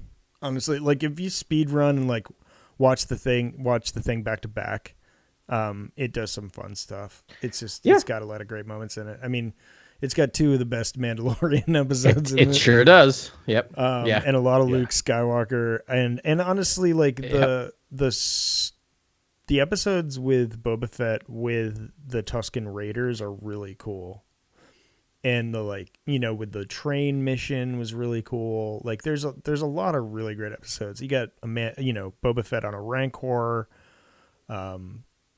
There's actually I just really like it. Yeah. It's a really fun show. Yeah. Yeah. You got I will give you that. You got Chrysanthemum probably the coolest shit. pull into live action. I love it. I'm so happy. Yeah, I forgot that happened. I should bump it up a couple numbers just for that. Like the most no, but esoteric pull like you could do is Chrysanthemum. It Black is so Chrysanthemum. random. Yeah. I couldn't believe it when it happened. You get huts on twin huts on a sled, right? yeah. On fiber sleds. Yeah. Like On a Ben, Palantir. I think you're right. I mean, there's some on the Palantir. There you go. There's something to be said for the fact that this is of all the shows so far, other than Obi-Wan, which we'll talk about, it is like a one and done season. Like they could definitely do more, but it does tell a complete story in a single season. So it's got that going for it. With like you said, 2 episodes that have nothing to do with the entire actually arc of the honestly, show. I really include those things into the Mandalorian. I mean, like I said, episode 5, that's the Bryce Dallas Howard episode. It's amazingly my shot. favorite Mandalorian episode of all time. Like Same. he's Yeah, it's like up there. talking about nothing but like hardcore Mando lore for a while. There's like a fight to a death. The like set is the coolest set I've ever seen. The music is some of the best music kind of oh wait, no, that's actually Goranson. Is that like not elevator music but the club music that the Mando hears is like a super fan, like one of the best. And then you spend 25 minutes building and rebuilding an N1 starfighter. It's on the wheel, that space station type place. Yes, exactly. The opening, I will always point everyone to the opening false oneer that Howard does, which is really good. Like it looks like it's a one long continuous shot of him going to the elevator, up the elevator, through the club. It's really masterfully done. Like it's the thing that like I like Ron Howard. Ron Howard is a good workman director, but I'm like, I kind of wish his daughter directed Solo. Her episodes have just gotten better and better and better. Now I'm like, she's a fine actor and she does well when she's in movies, but I'm also like, no, she's too talented of a director. Put her behind the camera. That's a tribute to Kathleen Kennedy, man, because she had that thought, but she had that thought, 5 years ago and was like, you know what, we should just do Bryce Dallas Howard doing the thing, and then like, bang, there she is, a Mandalorian. There she's doing all these other episodes, and her and Rick Famuyiwa, it's like, give them a show, give them everything, anything. Chow got her show, that was awesome. Give Famuyiwa and Bryce Dallas Howard a show. But then isn't that next episode with Luke and Grogu? Isn't that in Book of Boba? Yeah. Yes. That's the thing. Okay. That's with all that Luke stuff too. Book of Boba Fett is a great show, but there are two. Is it a show though? Episodes. That's the thing. They're like almost entirely Mandalorian episodes. Yeah. That's what kind of knocks it down on my list a little bit of just like it just feels like a side quest to the Mandalorian. It feels like this weird afterthought of just like, we introduced this guy, we're gonna tell. It's like a mini series, which I'm also like, I would kind of love that. It's like, why didn't you just, instead of like doing 8 episodes, a quarter of your season, if you do the math, a quarter of your season is actually from the show you're spinning off from. Yeah. It's like, you don't have faith in your show. Have faith in your show. Or just do a mini series. Just do a 4-episode mini series. Like, just do it. It just felt neither fish nor foul at times for me. But again, I know, fun. and ironically, they're amazing episodes. Yeah, dude, the Mandalorian season 2 introduction to Boba Fett was the best Boba Fett episode. Awesome. It's the best Boba Fett. Yeah, which is like, so that's why did we strike out on this? Yeah, I put it a little lower on the list, just given that there's sort of a part of me that wishes Boba Fett was like a revenge-o-matic sort of character. Yeah. And almost his motivations after the Sarlacc pit, after, sure, you could even keep all the Tusken Raider stuff. You can keep the back to tank stuff. You can keep all of that because obviously you'd need that after a Sarlacc pit, right? Like you'd need some support and then you'd need a back to tank eventually. You can keep all that. It's just eventually, wouldn't you want him just to say, first there's something I need to take care of, and it's Han Solo or something. You know what I mean? It's just like, don't you just wait? Are you waiting for that moment or something? Like, it's weird. Like, it's just so weird. I almost like I don't get it. I feel like you could have told the season of him exactly. That was my thought, is especially if Robert Rodriguez telling your story of just like this, it should be this gunslinger, like just going down, hunting down everyone who wronged him. And then like the last scene of the last episode is him taking the ship and shooting in Slave One or whatever you want to call it, shooting after the Millennium Falcon, and then just cut to black. Yeah, that's you don't even have to like right, like just like it, don't even tell us that story. Like just like to have the guts to just almost end on like, oh, by the way, he had another showdown with Han Solo. We didn't tell you about it. We're not going to tell you about it. You're telling me all the Maya files aren't ready to transport. Guys, I have a feeling we may get part of that in Mandalorian Grogu. I still think we are going to get a ton of de-aged legacy action happening. Legacy actors in that movie. I think it's a backdoor Luke, Leia, Han. I think the fact that people have been complaining. How do you not Boba Han? 7. That's what I just don't get. I think you're going to get that as well. I think yeah. No, I honestly do, because you have Tamora Morrison, you have that. It is a My brain just completely stopped functioning. But it's a Dave Filoni joint, right? So he's gonna want to bring those characters in. I mean, there's a million directions to go. It was Favreau made the script, right? So they were, Robert Rodriguez didn't have any say in it. It was just like he had to direct it. That was like the thing. There's a lot of fun things. So like, shout out to the blocking, like the action blocking. Yes, it was Mando, Boba fighting together. I was like, this is awesome. Yeah, I loved what that's the thing. That's the thing is I want to now talk about, again, because it's number 7, but it's number 7 on a list of things I would happily watch. Like I would happily at the end of this podcast go and watch the Book of Boba Fett. I might actually do that because I haven't seen it. I know. The first 3 episodes are like boom, they're just gone. You just vaporize. They're just there. It's I do love I do love that we get more Tusken Raider lore. Like I love that we spend time there. I almost love how much time we spent on Tatooine. I wish we just hadn't spent so much already in The Mandalorian, which made it feel a little less special. But I do love that. There's part of me that does love the idea that they decided to go this direction of like, he's just like, they inverted this idea of he's just a sheriff in a small town as he's just the crime lord of a small town, right? Yeah. Like I kind of like that. I mean, you made me actually enjoy Cad Bane. Like points for that, right? Like I as a character who is like one of my least favorite characters to be like actually made him kind of terrifying. Yeah, they did a good job with Cad. And he looks awesome too. Like just and they kill him off. So there's that.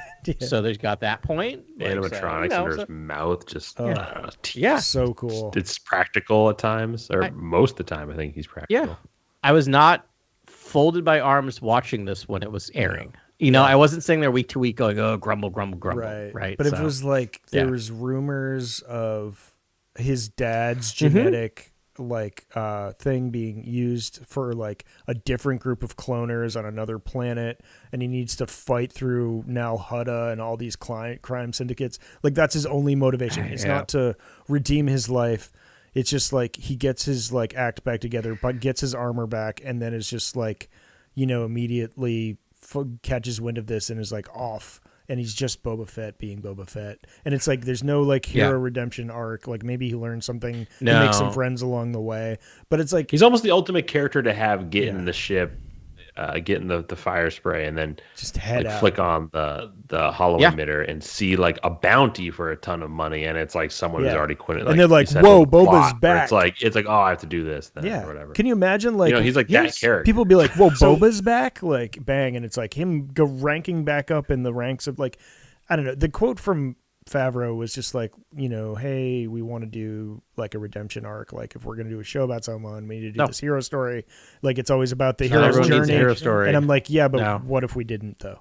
Do you, part of me wonders if they made that show now, which is only like 3 years later, but like with Andor doing what Andor's doing and the Acolyte, what we're assuming the Acolyte will be doing, if they don't just give Boba Fett a Boba Fett story and not worry about it, because they're like, we have room for all these different types of stories in the Star Wars universe. And your redemption heroes arc is the Mandalorian. That is your main run right down the center, your hero's journey, right? Like we're getting that fulfilled.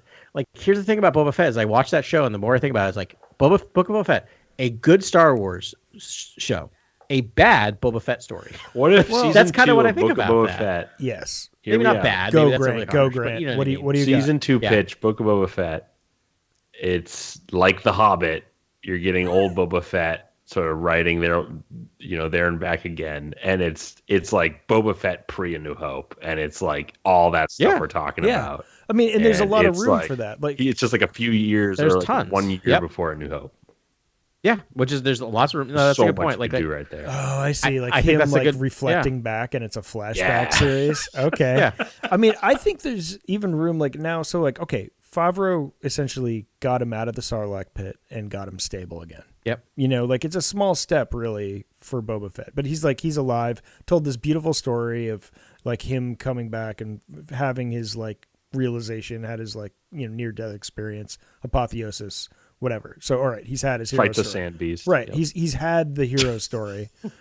And now it's time where it's like maybe that's when he finds out about his dad's, genetic code being used for like illegal cloning or something, or, any other thing that sucks him back into having to get on the bounty hunter scene to like accomplish some like mission, then it's really fun, man. Then it's super fun. You like, and I mean, it's like, it makes sense that you take a season to get, it was a short season to get where it is. And then like now he has to come back, and it's like he's seeing old people and he's having to revert back to his old ways. And, you know, I think that would be a lot of fun, man. I thought he would have like 20 hideouts on different planetoids all over the galaxy. Oh, yes. And he should. Like, he could use like retinal scanners. The premier bounty hunter. And get an old, like, you know, Clone War Star Destroyers, because he's a clone essentially. Yeah, like he does so much. No, it's true. His own stashes, Django's old stashes. Like, I mean, they're probably family stashes. I love they that. have stashes. Bounty hunters have Stashes, caches. You know. Yeah. The other thing I will say is, does anything we know about Boba Fett in the movies and then in the book of Boba Fett suggest that he would be good at being a daimyo or whatever? No. So, can we just have a riches to rags story for season 2? Like, almost feel like an Ocean's 12 of he just realizes like, I'm not good at this. Yeah. I'm not good at this. Like, this is not what I thought I wanted this. I don't want this. He just gets kicked out by the Beaumont monks. Honestly, and he's just like, you know what? I just want the simplicity of hunting a bounty. I know I'm good at that. And just goes back into like, man, I just got to go back to the basics. Like, I kind of want that of him just being like, no, I actually suck at this. I hate this. This sucks. Because haven't we all had those jobs where we think we want something and we go a little higher than we actually like and we get what that job is? Then we're just like, you know what? Maybe I'm speaking of personal experience, like of being the director of a master's program right now. No one's listening. It's fine. I'm good at it, but boy, do I not like it. And I'm like, you know what? I wish I was just teaching again. Yeah. Like, you know what I mean? Like, and I feel like I have respect for people who like sometimes reach a bit beyond their grasp. Fair enough. Yeah. And to be fair, there's some revenge in the show. There's the destroying of the Sarlacc pit. It's pretty major. Yeah. It's pretty good. Pretty metal. Yep, That's a great moment. Yeah. Yeah. Though, yeah. From a certain point of view, kind of ruined that scene for me, but so yeah, it's very sad. Don't read that chapter. Feels like a genocide. Yeah. So that was 7 and now we're here at 8, right? It's terrible. Yeah, we're at 8. We have some stuff to talk about. So Ben, what's your number? Bad 8? Batch. Is that the third? All Bad Batch? right, Wow. we can talk Bad Batch now. So it was number 5 for both Grant and I, and it's your number 8. Yeah, I mean, I guess I picked it Who low. wants to take it? I mean, I feel like I'm the outlier again, so I'm gonna take the first watch here. But yeah, I mean, I love this show. I gush about it. I have no notes on this show. Like I love it. It's a really, and it just got stronger every season. It's very episodic, and it's like sort of, it's kind of a pithy show. That's the thing. Like I like some meat on the bone, and I like some lore.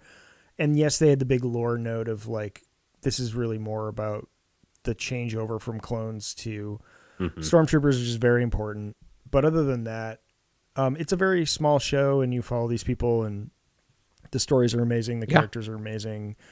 It's the best animation I've ever seen. The score is amazing. Like it's great. It's great. It does the thing, but it's just like, it's a little light. It's just kind of a light show to me. And it's tougher for me to rewatch because it's just like, oh, and then they literally fight a giant monster every episode. Yeah, it's so interesting because like everything you're saying, I 100% agree with, and that's why it's my number 5, right? Like it's so fascinating. It's like it's a taste thing, right? And I'm just like, because the other thing you said is like, I also don't know if I will necessarily rewatch the Bad Batch anytime soon.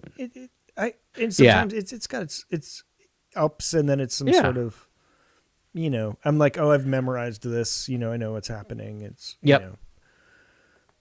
But I will say that like it really hits the found family thing in Star Wars that I love, that I really, really love, and Omega story and the softening of the Bad Batchers is kind of something I love, and the fact that in season 1 I was sitting there on air going, nope, Crosshair done, hate him, he's never redeemed. Screw him, throw him in the trash compactor, hate him, done. And by the end of like just 2 seasons later, to be like best redemption arc shown in Star Wars is like and to do that over 3 seasons, I think that's part of what I'm amazed by. Is just like I think watching, I think that magic trick of just watching the Bad Batch through Crosshair is just amazing to me. And so I think that's part of it, is just like Rebels. I love. This feels a little more like, this feels like the Andor version of the animated series in some ways, even though it's still animated. And we'll get to, it is a little more episodic than Rebels for sure. I bet you I could cut Bad Batch down by about half. I bet you could trim about half the episodes out for the stuff, but I sometimes I needed those kind of standalone episodes. I don't know. It just clicked for me of all the animated. Now, the other thing I will note is I am also one of the people that's also most affected by recency bias. So it's hard for me not to think of this as like it's the most current animated series. So it's the best animated series. But I mean, the animation's amazing. The look of it's amazing. It feels like, I don't know if this is I'm thinking it's a good thing. I could imagine watching the Clone Wars and Rebels with my daughter relatively soon.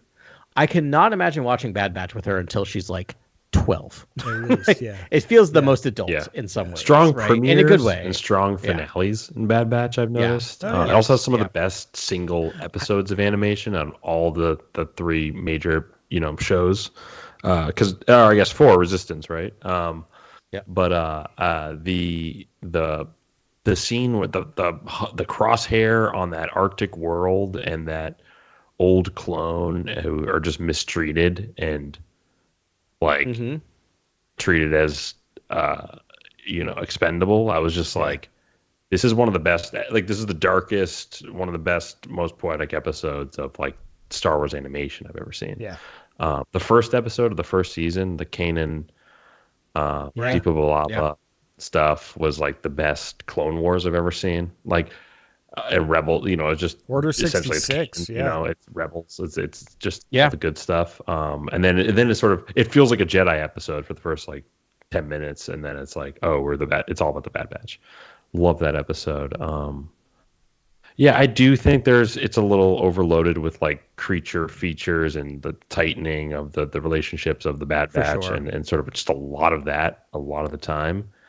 But when it does do the Rampart, Tarkin stuff, and you see the rise of the Empire, and you see Phase 1 stormtroopers, and you see how they're conscripting people, and you see how the burgeoning sort of Imperial Order. It's interesting. Like, it's fascinating. It's very Mount Tantus thrown in there, and it's crazy that people sign up for it, and like it's crazy.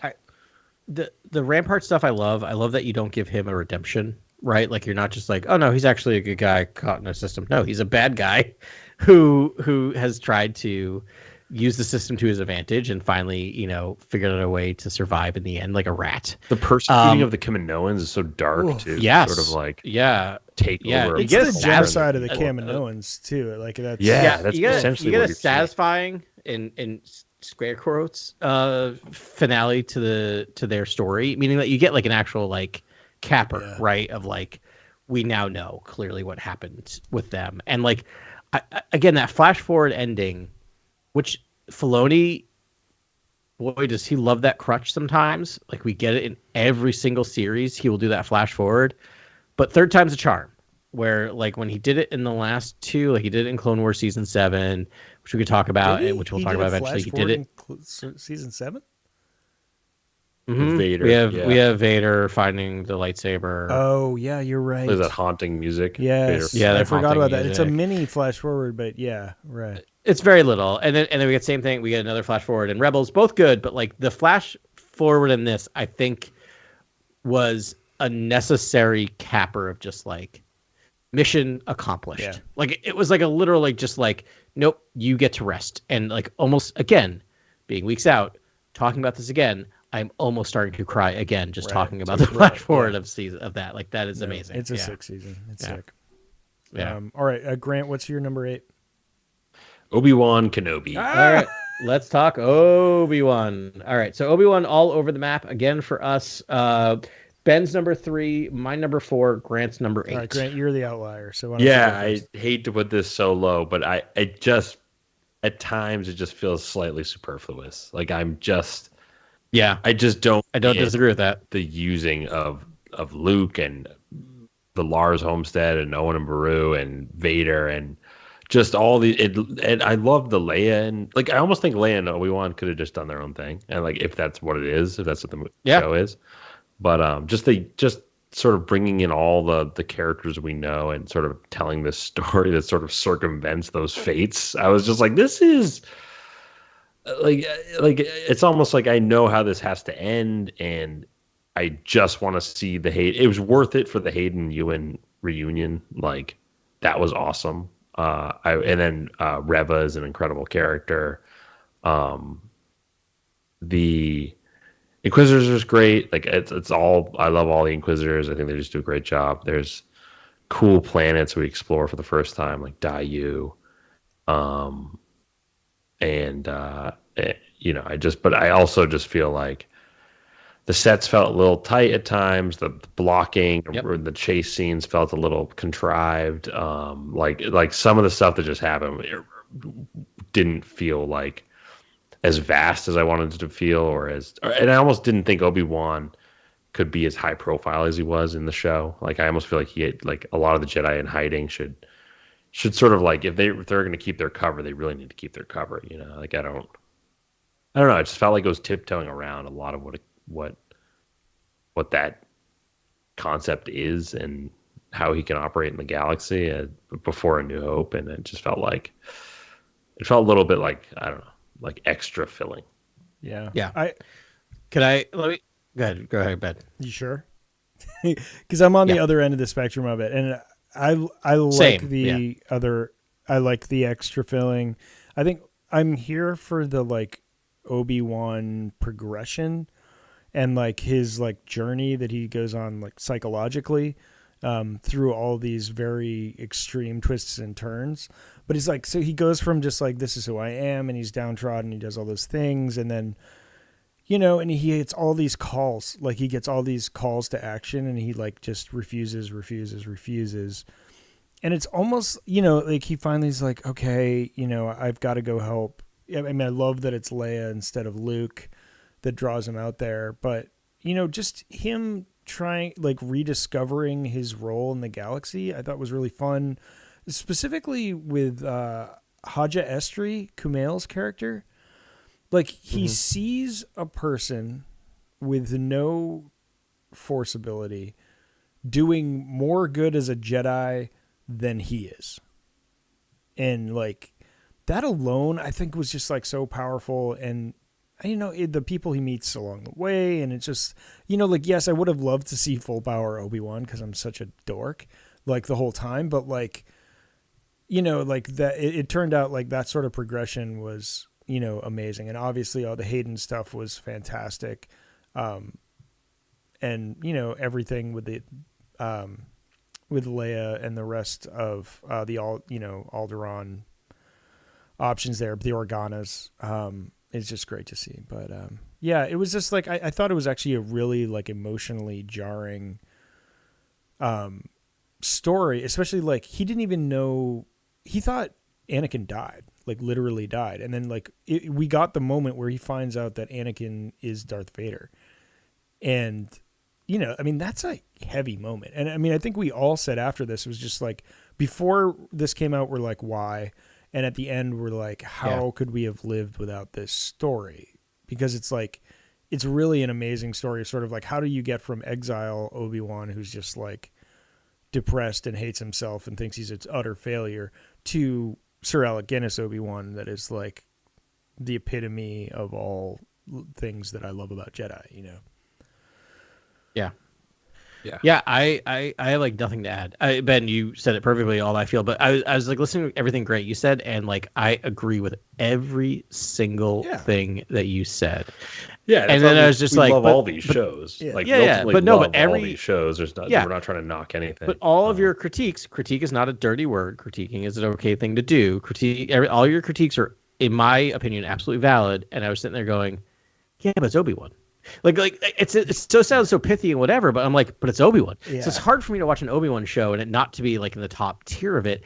And like the thing that you said at the very end, Ben, that I was going to hit on a little bit, is just like, I think of the three of us, I might have been the most critical of the show because I remember they announced it and I was like real down on this show.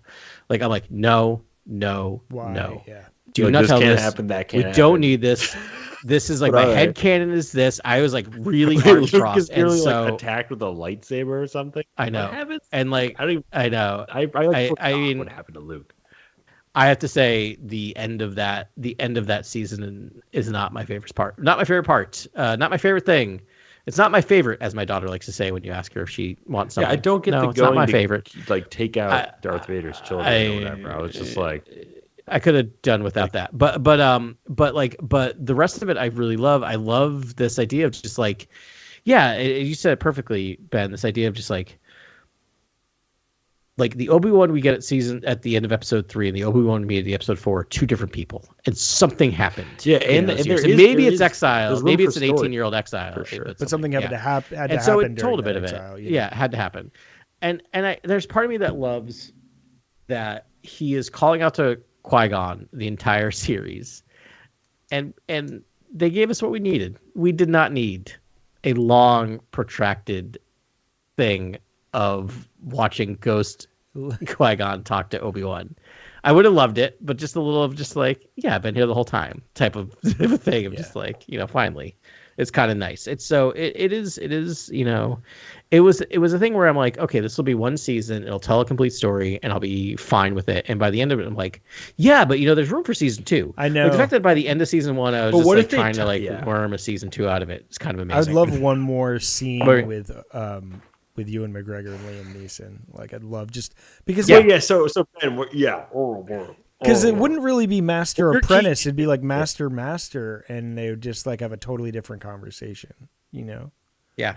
What if he's like Yeah, meditating on a dune and there's like a light in the distance and glimmers, and then like Qui-Gon appears and he's trying to bring him back to the fold and make him hopeful again or something, because he's obviously established this sort of immortality situation, and trying to make him hopeful again. You tie all the noise and resonance, sound of Qui-Gon's voice throughout the entire show to like the path, or or whatever, like all the Jabim and like all that stuff. Like, you tie it all together. Like, there's still people out here doing good. You don't have to be embittered about all sentient life. Like, there's a way the show could have really folded in a lot of these cool themes. And But to me, it just feels like there's a lot of like adventure of the day stuff that's happening, or like serial sci-fi stuff happening. And I'm just like, I think Obi-Wan's story needs a little bit more of like Qui-Gon's involved. Like, it's a reawakening. It's like a spiritual journey in a lot of ways. Like, I don't know. I guess I just think about Qui-Gon is I feel like Qui-Gon would be like, no,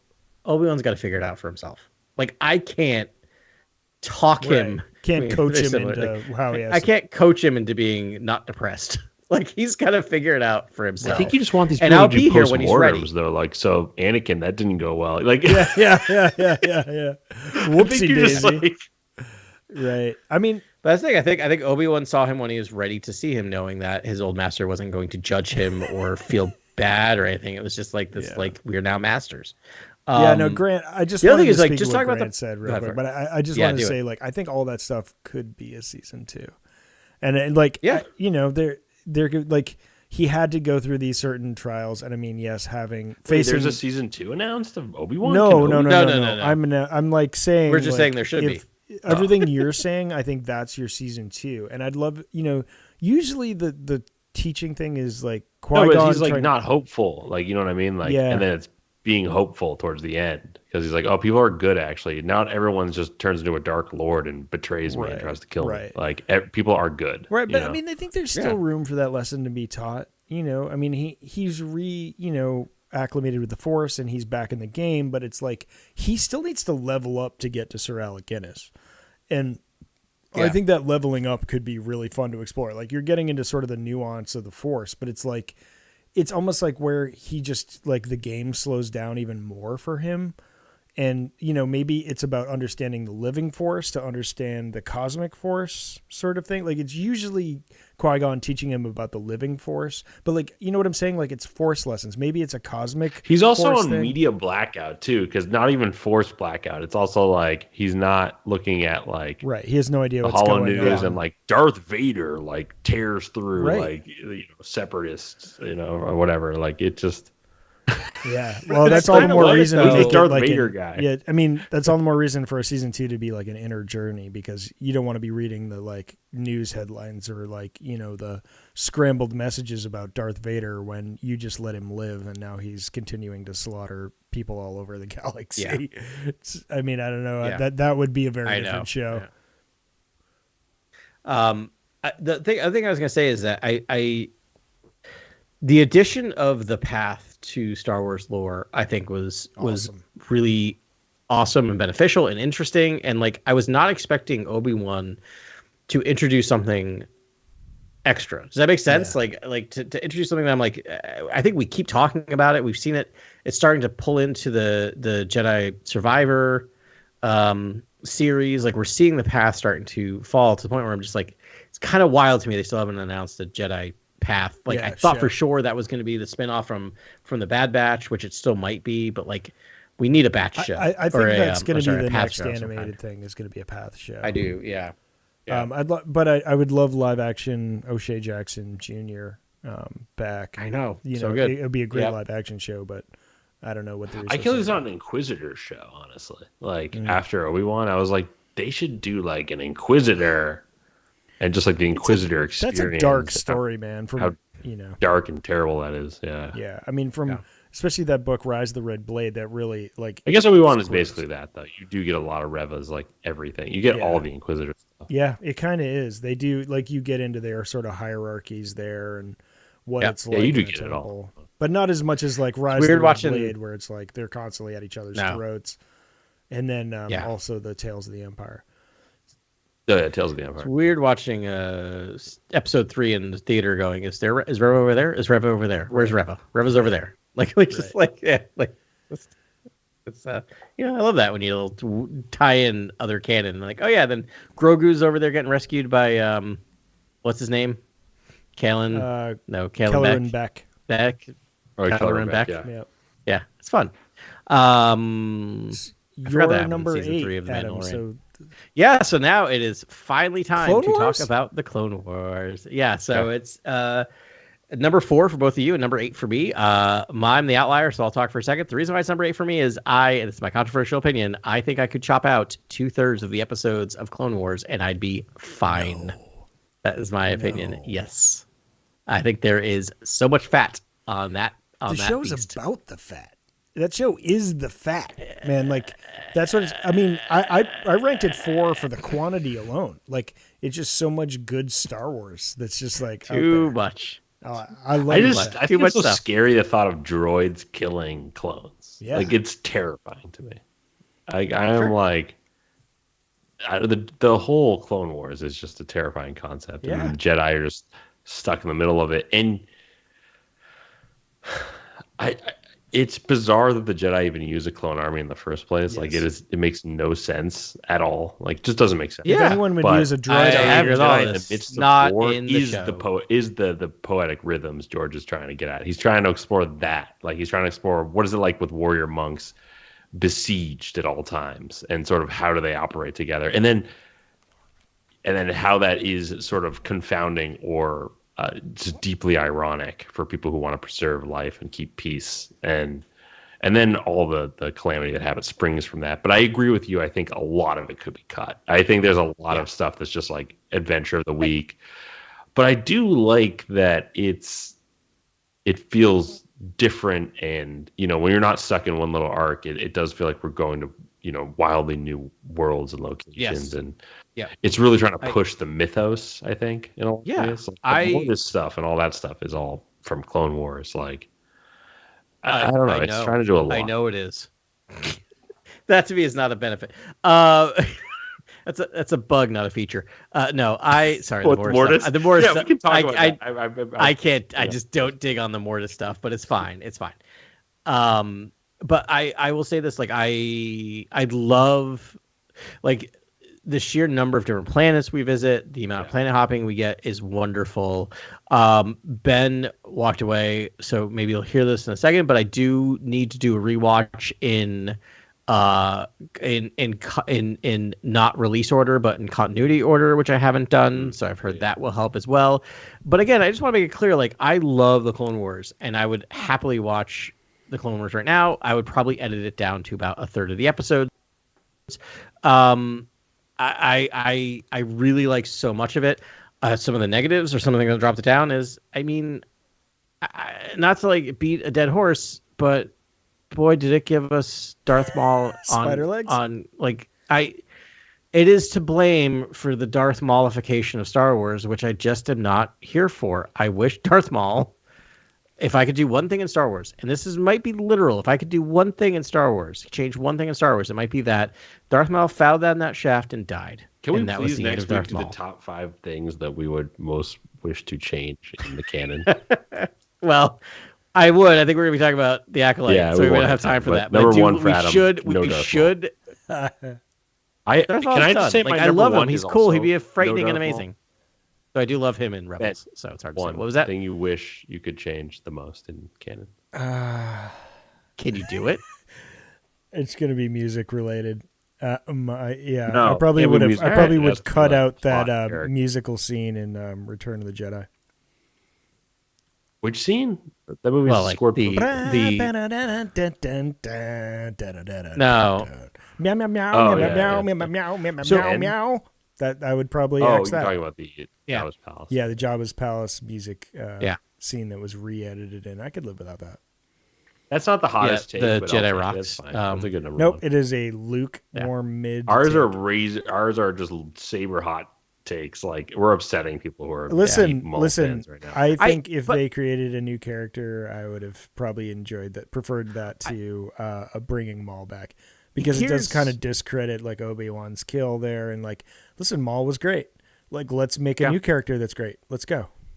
I will say. Here's the thing. I do kind of love Maul in Rebels. I love how they use him. Like I love like Crazy Maul on what's it, Moribund or whatever. That, like that 110% didn't need to be Darth Maul though. no, Like it could have been just Yeah. like an old It- Jedi. it's or also not Yeah. worth I would cut out every single episode of Darth Right, Maul I mean, in the Clone Wars. Filoni just Sorry. created an entire suite and an ensemble of rebellion Yeah. characters, and they're all genius. Like, have some faith in yourself to create your own like antagonist Yeah. too.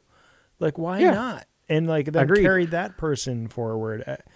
It was a strong cameo to throw And in there. It's weird. Ahsoka's amazing. Her arc is amazing. I love that we get 7 seasons. We actually see her progress and mature and grow up. And I love Ahsoka's a fantastic character. Yeah. I love that Anakin had a Padawan. Like the revelation Yes. to my wife when she was just like, "Wait, who's Ahsoka?" And I was just like, "It's Anakin's Padawan." And she's like, "Wait, Anakin had a Padawan?"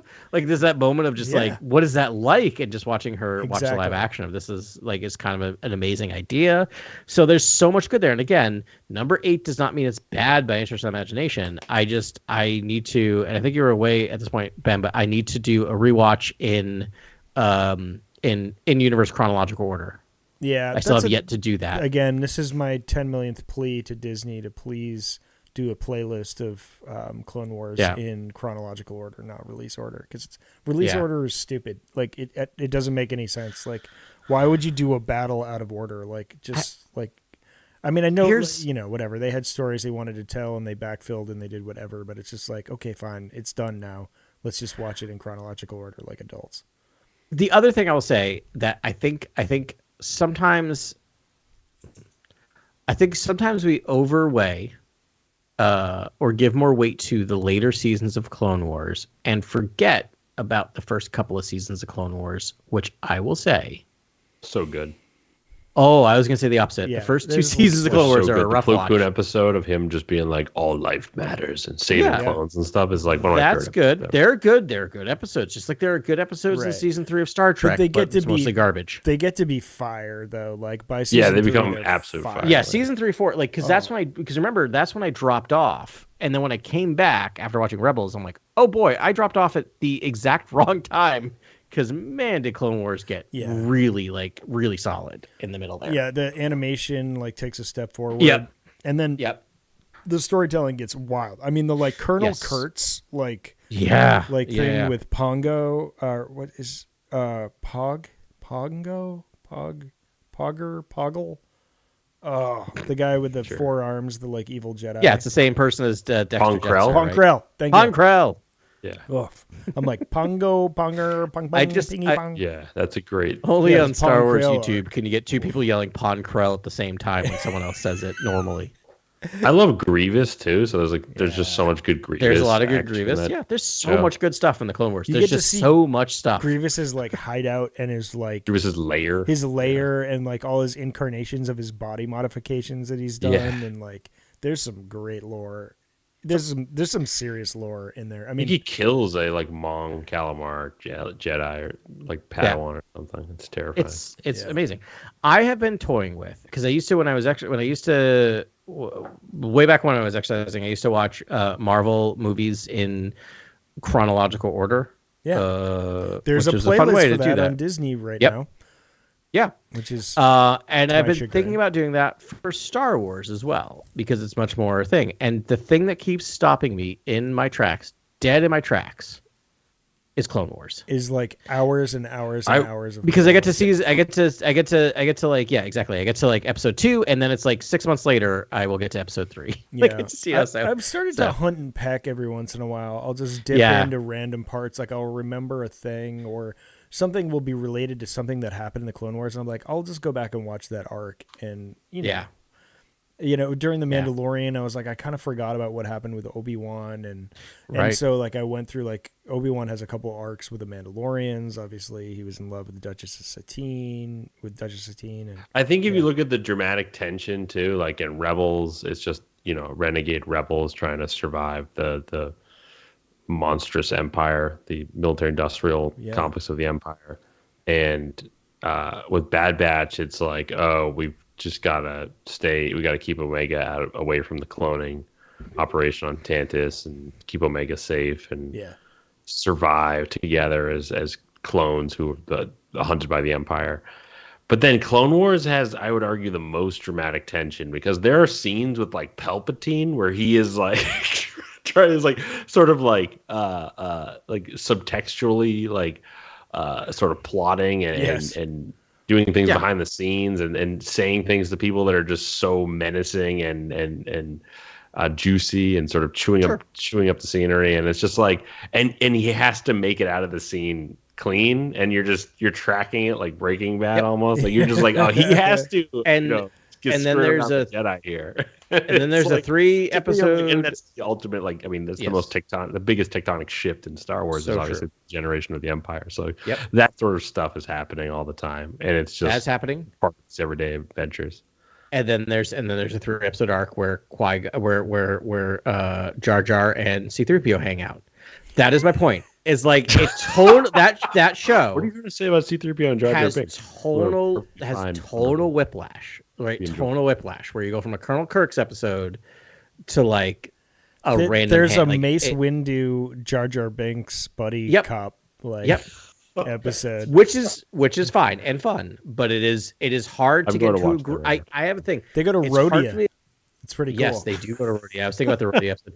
The thing about more aliens, like so many. Yeah, so many more aliens. It's just hard for me to get into a groove with that show, right? In a good way, and sometimes like you just never know what you're gonna get. But boy, do you never know what you're gonna get. You're watching the Clone Wars. That's what it's about. I mean, it's about it's a war, like war is hell. It's just like it keeps on going, and it's like every day you're like, what am I seeing? I love that aspect, and I hate that aspect. Yeah, and I mean the bulk of it, I think it's a plus, and that like it lends itself to this fun episodic thing, and I can't believe they got away with making so many seasons and so many episodes of this show, because it's like this is that serial that like we.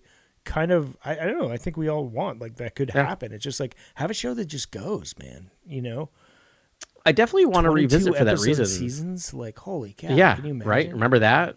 But because I have, a lot of people have been kind of bemoaning this long arc storytelling, which is fine. But then like something like Star Trek: Brave New Worlds came out, which is just like the best Star Trek show since Voyager. Like really, like it's because it has a general overarching plot for the season, but it's episodic, and so you'll get like one episode that focuses on this character, another episode that's a comedy, another episode that's this heavy drama. Like it just That's very bounces, much Star Trek's thing, though. but they haven't done that in forever. And so to go back to that reminded me, it reminds me of X-Files and things like that. And so like I kind of want to revisit the Clone Wars now that I'm in the mindset of like, you know what, episodic television has a place, right? And so I feel like I'd be much more appreciative of it now in 2024 than I was like last time I did a rewatch, which I think was like 5 years ago. Wow. Yeah. I always find that a lot of my Star Wars questions start with Clone Wars too. It's like, where did I hear this planet name before? Where did I see this, monarchy before? Where did this happen? Zygerians. It's usually Clone Wars. Yeah, Like, it's always because Nemoidia. Like they go to that's a why I call it million the text. The text. Yes, I love that. It's the text. Scipio Minor. Yeah, I mean, and it was designed by George. It was engineered by George, and Filoni ran with it. It's a big moment. And it does some. All the Dathomiri stuff, Mother Talzin, and I mean, the genocide. It's the bridge. Yeah. It is the bridge between it is the bridge between the old EU and the new EU. It's the only thing that made it through. Right. Yeah. Should we talk about Acolyte for a little bit? I mean, we've got it coming down the pipe. We don't know where it's going to land in all this. Early reviews are super positive on it. I think I have not been dipping into the spoilers. I'm not trying to live my life like that. I apologize if you're here for Acolyte spoilers. No, I think we all haven't seen anything except for the first trailer and extended scene we saw. Yeah, the scene and the first two trailers. The first two trailers, right? We've seen the mask that the big bad has. We've seen trailer 2, Yeah. That's it. We were like, after this, we don't need to see anything else. No, I don't want to see anything else. I just want to go into it and enjoy a Star Wars story, and I'm sure I will. It's going to be fun. And actually, before you were on, Grant, Adam brought up the budget, which was revealed today. So it's 8 episodes. We had information that I think it was 30-minute episodes. Someone tweeted that how many episodes are we talking? I think it's 8. 8. And they said they're around 30 minutes, so they're going to be short. Yeah, they're Mandalorian length. It sounds like Mando is short as well. Short, man. I'd like a 40-minute episode if I can, as a minimum. But I've been kind of digging. I gotta say, I've been kind of digging the lengths they're doing for the Star Wars. But I feel like more is more. It's so but I think short, man. Like they are short. I need something. I feel like I need to dig my teeth. Like I won't be happy till I can go back and rewatch the whole thing. A lot of shows longer. now, just saying. I wait until it's all out and then binge it. I just prefer to watch it that way. I get that's like, all right, you watch the show, you ruminate on it, you think about it, you watch it again, and then like, listen, it's been fun, but like still 30 minutes is like, that's not enough time to do much. It's a lot to think about for 7 days. I mean, it's a little bit to think about, a lot about for 7 days. Yes. But I think, budget wise, I think it averages out to about $22.5 million per episode, which is, I remember us on this podcast talking about the fact that Mando season 1 was $10 million an episode. So that's a pretty significant jump increase in budget. Yeah. Yeah. And the Mando's episodes were 35, 47 minutes, like roughly. They were they were in the high 30s, I think was the kind of the average. Yeah, right around 40. But I also feel like the part of it is that what I've been hearing about this is that, which is similar to what they did with Ahsoka, is that it is not as reliant on the volume as the Mando, meaning that it's a lot of sets plus sets, exteriors plus the volume, which I think adds to the budget. All you have to do is go inside, and then it becomes a cheap thing, It's like it's when you're out in the world that, you start having to deal with these massive distances and scale and all that stuff. Yep. Yeah, it looks gorgeous. Backgrounds look gorgeous. Like it doesn't feel hemmed in by the volume, like maybe some of the other shows do. And the costuming just looks awesome. Yeah. Like everything looks so cool. Very reminiscent of vintage kung fu film, which is like kind of interesting play to take. I love that, but what I've seen so far very much looks like old kung fu films. So, like, it's even a little sepia to me, like the tint on the shooting, which is pretty That's cool. cool. There's actually a really cool sort of director's interview between Filoni and Leslie Headland. Oh yeah, what happened in that? I want to say the Star Wars main site right now, but it's just a short little. I don't know if it was. I don't know where I saw it, but it was just a short little conversation about just the Acolyte and the broad outlook on the Acolyte and sort of Leslie Headland's sort of like direction as a creative and making the story. And she was just talking about how she's interested in the Sith. All right. Yep. Let's go. Very much so. The Sith. She wanted to tell a story about the Sith. Yeah. And this doesn't give away anything from the show. This is just really cool, sort of broad stuff that she's talking about here. And then she also said that evil characters often don't see themselves as evil. Obviously, yeah. Yep. And I just thought that was really profound and interesting. And I thought about just sort of what that could mean with the show. And so that's very exciting. Yeah, it seems like the Sith or the quote unquote bad guys are the protagonists of this story. Yeah, right. I think they'll It's see from themselves their as victims of the Jedi. say. Yeah. Yeah. So 30 minutes maybe feels right to me because you want to keep the cliffhangers running and you want to veil the Sith in mystery as much as you can. I think 30 minutes actually sounds pretty right for a detective sort of mystery. Yep. Yeah, that's the other word that keeps getting associated with the show. It's like a detective show. You're going to be just, mouth-watering for more after you watch an episode. And you're going to want to discuss the mystery as it grows. Right. So do we get 2 episodes or 3? 2. 2. 2. Okay. All right. So that's an hour. That's a good chunk to sort of wet our whistles there to get going. Next Tuesday, I believe. Yeah. Very excited. Tuesday? That's what I have. Tuesday. Uh-oh. All right. June That's 4th. good. I just had it on my brain on Wednesday. It's That's usually on Wednesdays, but I'm pretty sure it's for some All right. reason I have No, I Tuesday buy in it. my Yeah, because you said it was the 4th, right? Yeah. So I think that makes sense. Yeah. I wasn't even paying attention. Yeah, it's Tuesday. So interesting. That's great. That means one less day that I have to wait. Exactly. Than I Perfect. thought. Yeah, I love it. That's exciting. That's so awesome. Yeah. I'm so happy this show's starting, like kicking off the summer. I hope it's a huge success because, like a lot of the movies, I don't know if you've been tracking sort of like weekend blockbuster budgets or grosses or anything like that at box office. It's not great, and so I'm just like, I hope Star Wars just takes the world by storm right now and reignites sort of entertainment for a lot of people.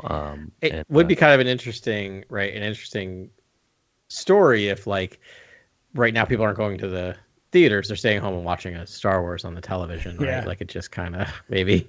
I mean, they're them getting to- Star Wars, the greatest theatrical experience on on their devices, on their TVs. Yeah. It's like, why go out? And that's a weird Doesn't angle. that? Doesn't that just say then maybe it's time to get Star Wars back on the big screen, right? Right. Like that's I think kind that's of like that'd hopefully be the impetus because it's the setting it. And I saw an ad today for like being able to watch the Acolyte like 2 episode premiere Oh, in I saw that. select It's- theaters.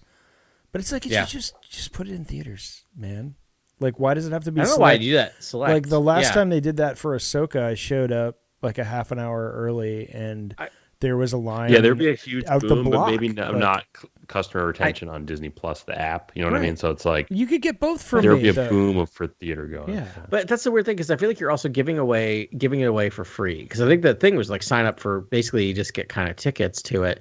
Where I'm just like put it like, okay, Furiosa is not burning up the box office right now. Like you can give a theater away for every multiplex for Monday night, Tuesday night, whatever. Sell tickets for $10 a pop, which is what you're paying for 1 month of Disney Plus anyway. Right. And then like it seems odd to be like, why not? Like it's Free pound money, yeah. It feels Or would if be you're Disney, double or if dips this for is- me. if you want Yeah. to keep people, keep it a sort of Disney Plus adjacent business, some sort of bundle into it all. It's like maybe with Disney Plus as a proven member with your email, like you get a discount on the ticket. Like there's a whole way to do it. like It's half just, price like, tickets or making sure $5 you're signing yeah. up. Yeah, I mean, it could even come with a Disney Plus membership for 6 months or something. Like, I don't know. It doesn't make any sense because they started this with the Clone Wars. Remember, like the first episode of the Clone Wars was a feature length, and they put it in theaters. So they flirted. I went to go see it. Yeah. They flirted with this, but it's never become a mainstay. I mean, every new Star Wars series should have the first 2 or 3 episodes. Like, give us an hour and 10 to an hour and 30 minutes of content that you put in a theater to start out with. And you don't have to. It'll be on your TV. Yeah. You don't have to go. And it's like a jump off, and it's a way to get people to be like, oh, you know what? I do love Star Wars. I want to do the thing. And for all the Star Wars fans, which there are enough to like fill your coffers, like we'd all just be like, yeah, I want that experience. That's a good excuse to go out and eat some popcorn. And, you know. We went to the theater on Saturday night to go see a movie, and I go see Furiosa. And like, I'm not going to talk about Furiosa, but like, I just walked past like 10 other theaters in this giant multiplex, and I'm like, well, that's some weird like Christian movie. That's some movie that's like a foreign language film that they're releasing in the United States, which is good. But like you're just walking past it. It's like I don't know what they're justifying putting into every single one of these theaters that you can't just put something that you're just gonna like tap the nerd population. Right. Like just get like money. Like, do you hate money? Like just do the thing. I don't know. Yeah. There's got to be some reason we're not thinking you about. You also want to strategically create droughts so Deadpool Wolverine hits super hard. You're like, oh, people are going to... Well, they're successful. So that thing's coming in July, and there's like nothing between now and July. What else is coming out between now and July? What am I missing? Is there a big one?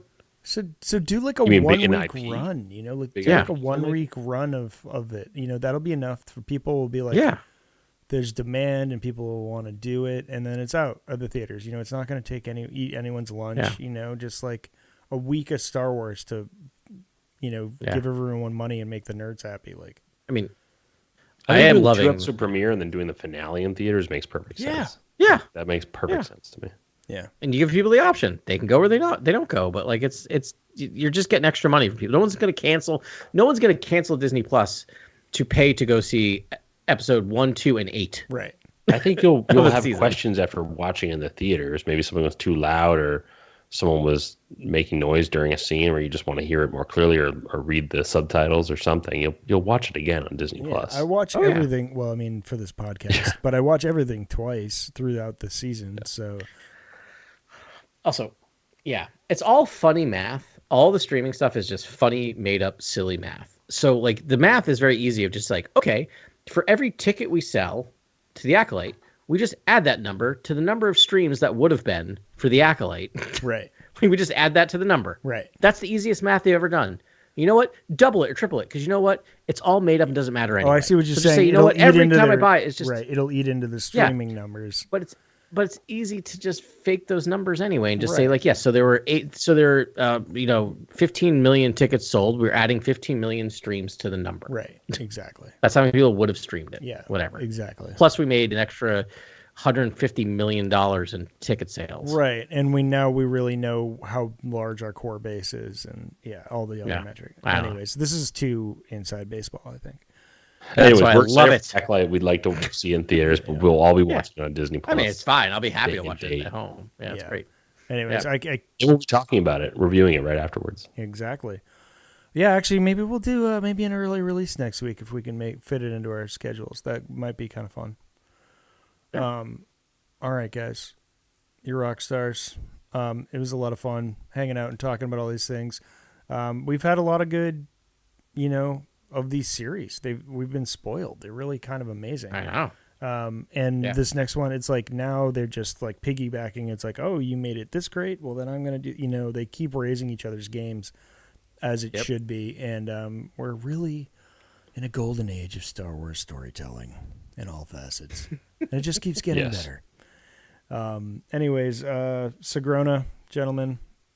Sagrona Tima. Sagrona. And to all of you at home as well, thanks for joining us at the Cantina.